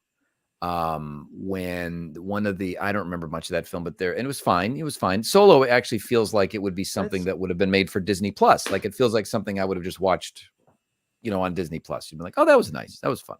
But there's a bounty hunter or something that takes their mask off at some girl with freckles on her face, at the very end. And what happens in the theater, half the people who have seen every animated series or whatever, they know exactly who these people are. And so then suddenly I was like, oh wow, they're trying now to appeal to not only fans of the film, but they're trying to appeal to people that know about all these other things in the Star Wars universe that maybe I don't know. So that was the first time I felt left out of a Star Wars movie. It's like, oh, they're really trying to put all this stuff in, and I don't know, man. I think we're going to see a lot more of that. Oh, for sure. Coming out with the new content, especially with things coming out like Ahsoka. I think we had a conversation about this at some point too, but to get in and rehash that, Book of Boba Fett, Cad Bane, Black Chrysanthemum. Need I say more than those 2 characters? That happened in the Kenobi trailer too. Right. Yeah, if you haven't seen Clone Wars, or read the comics, like you wouldn't even know who those characters are or why they have such relevance or importance in the story. Oh, that's true. They even had, who was the bounty hunter that they had? I mean, it was even in the Phantom Menace, but it was only one shot, right? That is Aura Singh, yeah. Aura Singh. She kind of looks. She plays like a huge part in the Clone Wars, and then she's mentioned in Solo as well. Right. Okay. Yeah. Woody Harrelson kills her. Yeah. But I will say this, like I think it's kind of a double-edged sword, because on one hand, you want these characters, like you want people to be able to immediately identify with these characters, but having them connected to those stories in the background and like now knowing about them makes people want to go, oh, Cad Bane, that guy's so cool. He's like the dark cowboy of this space western, and I want to go learn more about him. So then you get linked back to Clone Wars, and then you get linked back to this and this and this, and like down the rabbit hole you go. And I think that is kind of a fun experience that people are going to have, especially within this new generation. Yeah, having access to all this Star Wars content, is that they're going to be able to like see these characters at the height of their moment, and then go, oh my God, that's amazing. I want to know more about that character. And then the entire Star Wars community is going to be right there to be like, well, you should go check out this, this, and this. Right, because now there's such a vast library of things in all forms of media to choose from. So that makes sense. I mean, Cad Bane was amazing. I didn't really have to even know. I mean, I knew who it was, but you didn't have to know who it was to appreciate how frightening and imposing of a figure he was in Book of Boba Fett. So even what about the Inquisitors? What the hell's going on there? Does anybody want to? Let me ask. I'm confused about the Inquisitor stuff. Is that is that design based on the animated series and not George's amazing design? Wait. Am I confused? Are you talking about the Grand Inquisitor? How his head is smaller than what his head was in Rebels? Yeah, that was so. I guess they're going with the approach that they did in Mando season 2, where Ahsoka's like her my wife head tells. If I don't say it right, her Leku. Thank you. Like so at this point in the timeline, it should be like long hair, right? But in the show, it's like up here by her shoulders. And they did it because it wasn't as, they had to make it practical. So when she was fighting, it wouldn't get in the way. Right.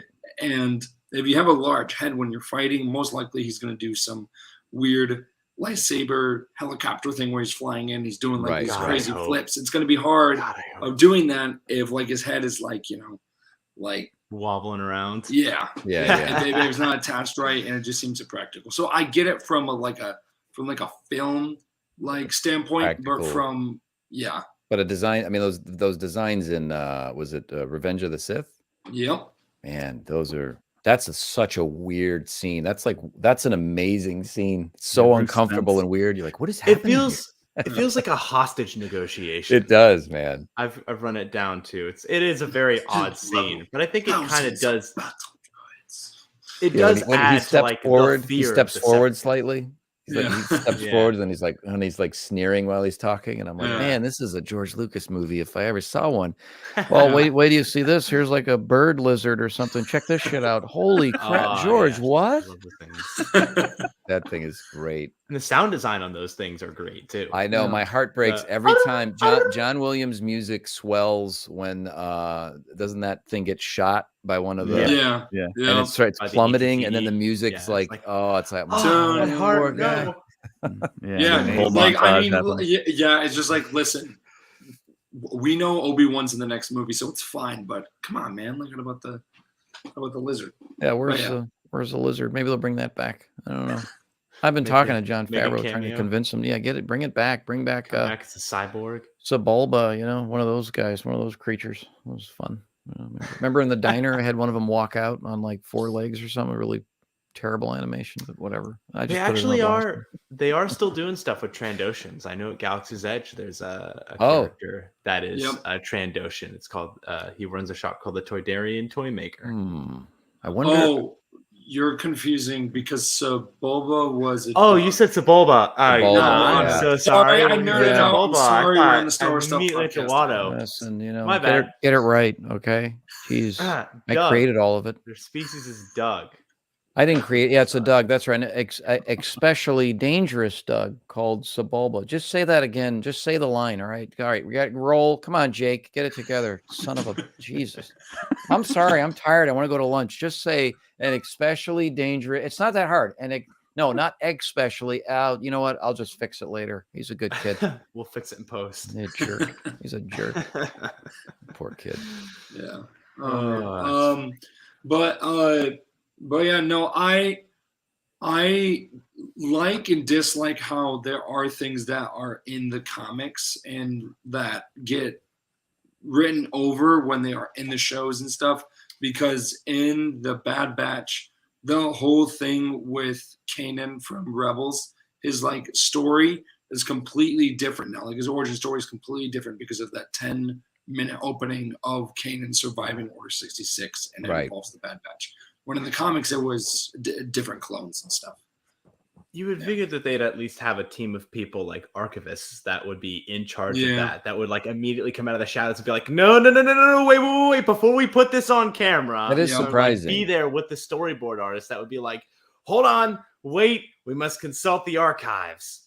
That is what Pablo is supposed to be doing, because there are small things that have kind of slipped through the cracks because of, if you also watch the Book of Boba Fett, like how Luke hands the he turns on Master Yoda's lightsaber, and everyone's like, oh cool, Yoda's lightsaber, like Luke's had it. But right as Order 66 got done, like a bunch of the lightsabers got like burnt, like and destroyed it, and the Vader comic book series. And the last one to go in was Yoda's lightsaber. So now it's like, is that also not canon anymore? Is that retconned?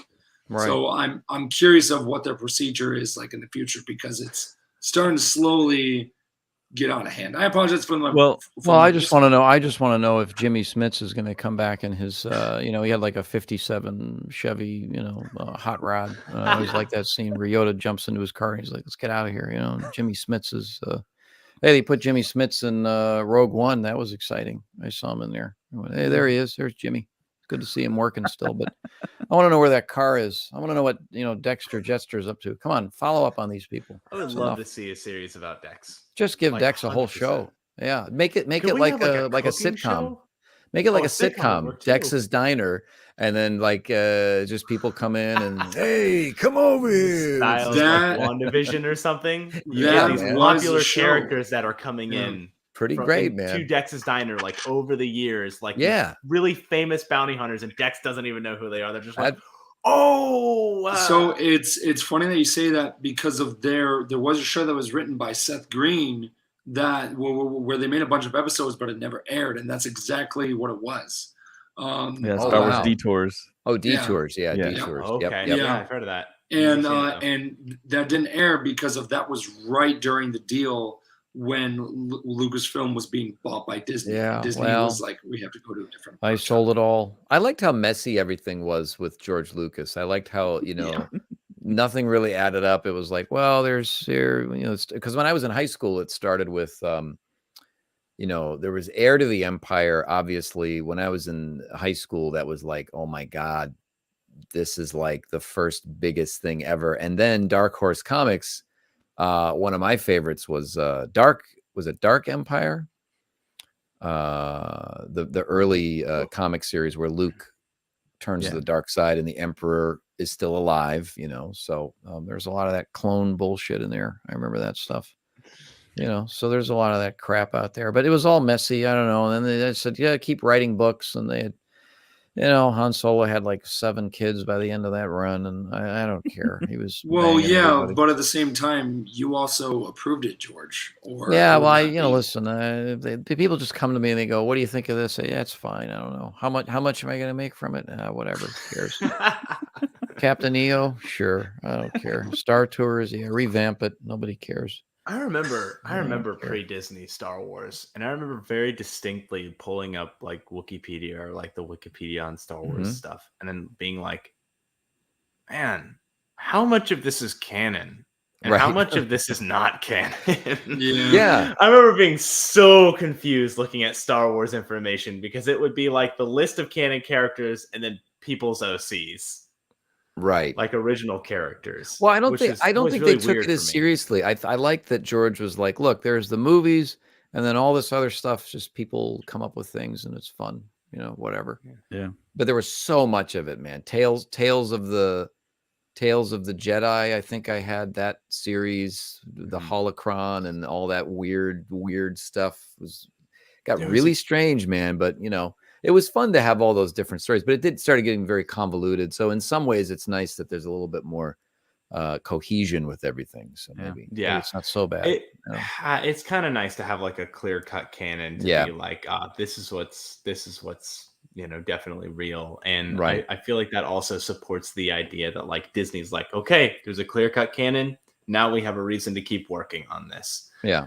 So, whatever keeps the motivation going and people making Star Wars content, I guess. Hey, keep the checks coming to daddy, and I'm fine. I'm just over here relaxing, making really small films with really small people. How was it on Skywalker Ranch? What was that experience like for you? Man, very, very well.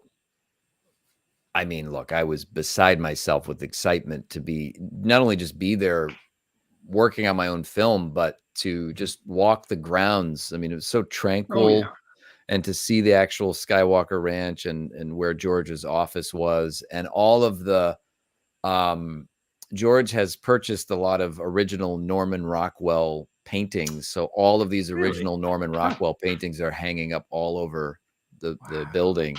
And then there's like different things from different Lucasfilm productions, like the Return to Oz, which was the film directed by the great editor Walter Murch. And Return to Oz was a film I remember in the 80s, a very dark, wild take on the Wizard of Oz and those books. And I think his name is Tok, who is like the Tin Man, but they have he's like in a garden, like you see the actual figure. And there's a lot of, under glass cases, there's a lot of things from Indiana Jones, the Shankara stones. There's, you're just like, oh my God, that's cool. But it's all very elegant. It's all like the library. We got to go to the Lucas Library, which has this amazing stained glass dome, and you go up these spiral staircases, and all this reference material is there for all of the artists to draw upon. They even have the Star Wars frames. I got a couple years back. I got those books. They were called Star Wars frames. They come in this big box. And have you heard? It's like selected frames from every one of the first six movies, personally selected by George. That's cool. But they had at Skywalker Ranch, they had it in a very long version, like an elongated, almost movie screen size version in a beautiful wooden box. And that one goes for like $5,000 or something. And I was just like, here it is. So I stole it. And well, there you go. The only natural thing to do. You son of a bitch. But yeah, it was a once in a lifetime experience. And I was just so elated to be there. Just to work on my own thing there was so special. It was really, really cool, man. Did you have the whole space to yourself, or were there like a lot of people around? Yeah, they have different. I mean, they have like multiple rooms, sound mixing facilities. So that we were like just in a smaller one. But yeah, it was just me, my friend Kamel, who directed my show, and then the composer of the score, and it was just us sitting there in this giant room, working and mixing the whole thing for like 2 days. It was really, really fun. To be a religious experience. It's wild. So at the end credits, it says Skywalker Sound, and people thought like, oh yeah, right, that's cool, you put that on there, but like, yeah, okay. And I'm like, yeah, okay, yeah, that did happen, man. Fun fact. That's awesome.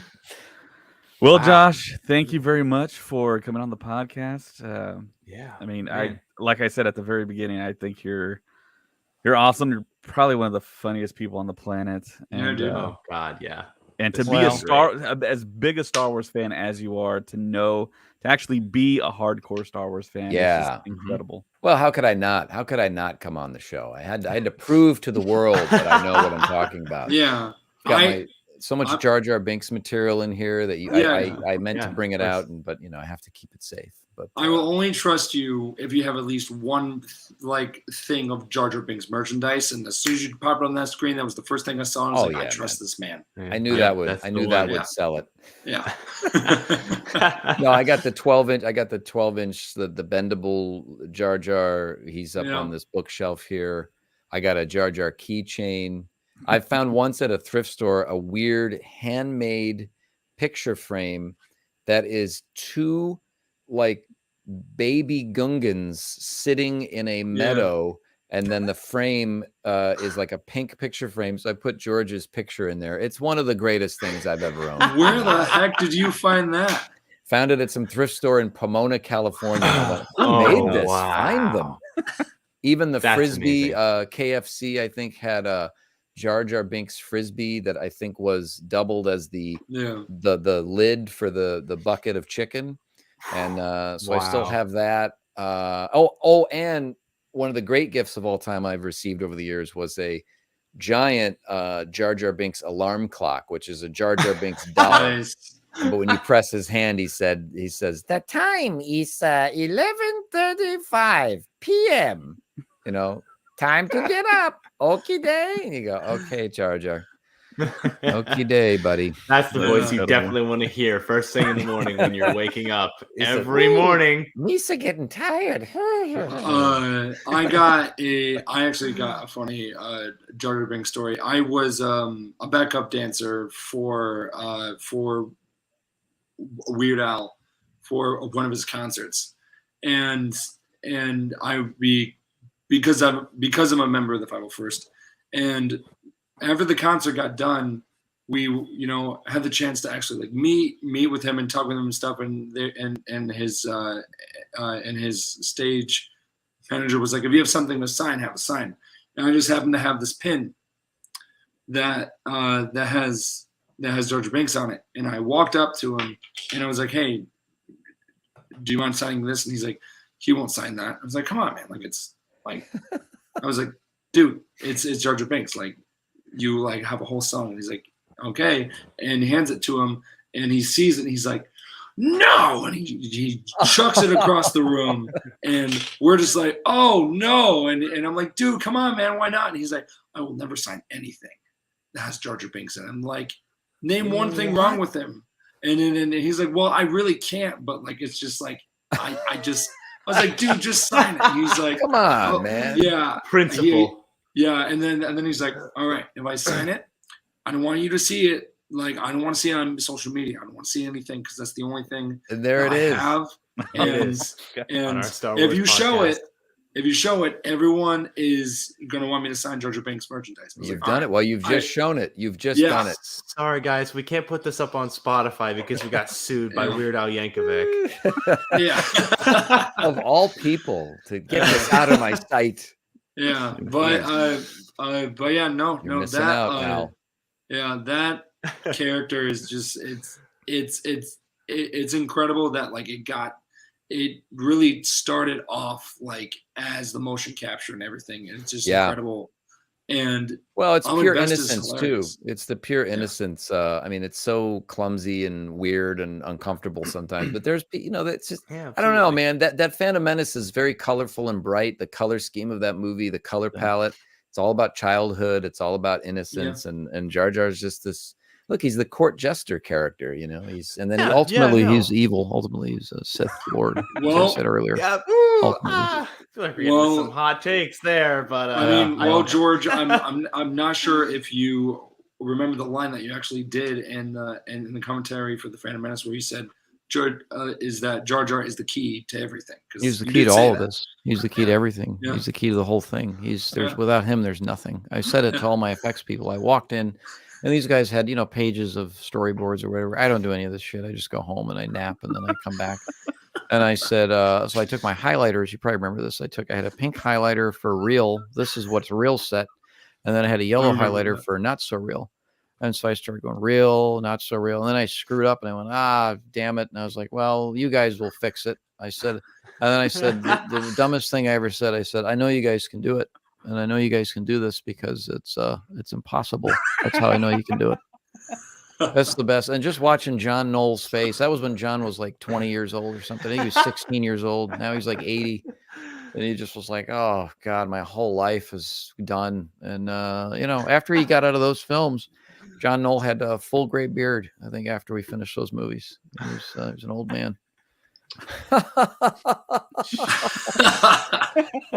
Feels good. This is amazing. I'm telling you right now, I cannot wait until those commentaries, and I think the prequels will probably. I mean, not the prequels, but the sequels will be the funniest.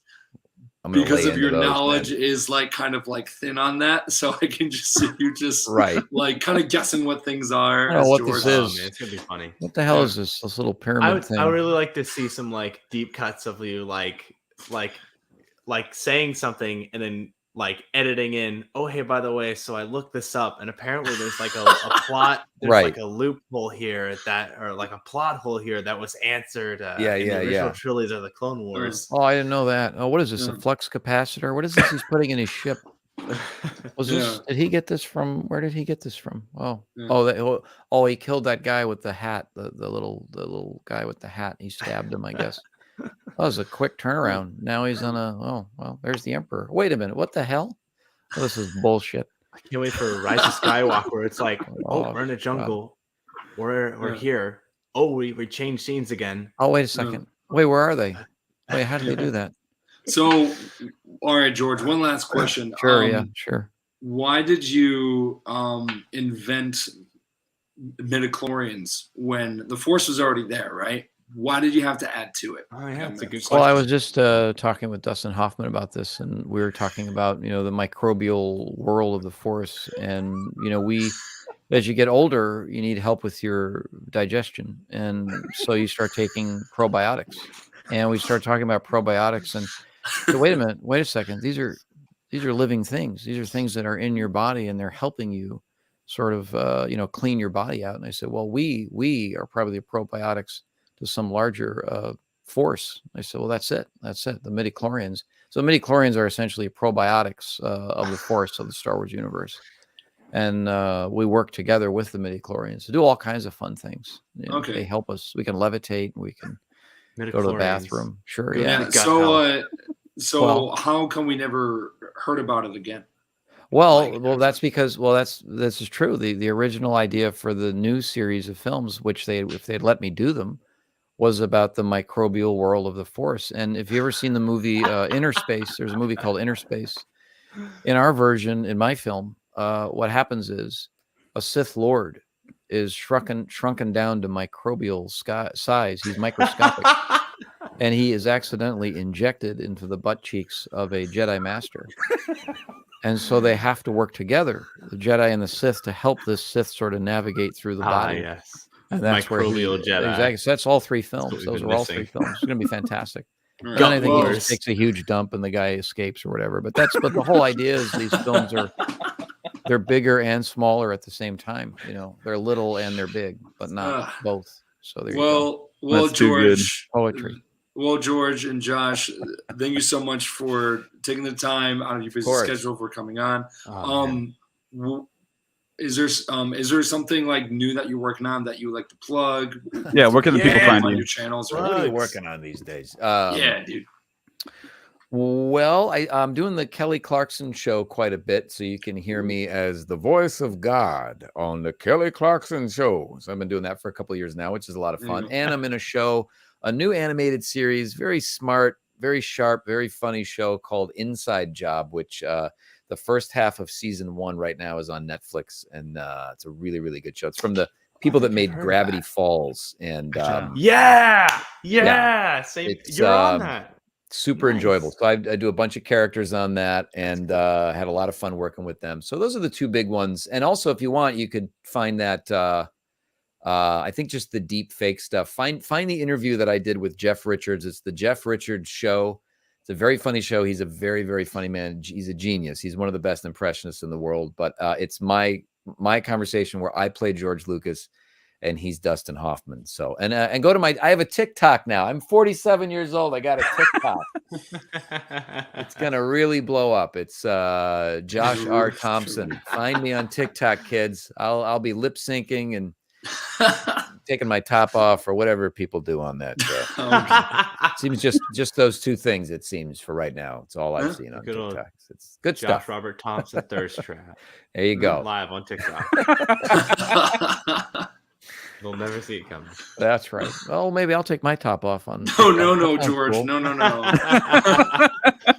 No, thank you, Mr. Lucas. We appreciate it. All right, take care, everybody. May the force be with you. Oh God. All right, guys. Thank you so much for listening. Always. May the force be with you. Bye.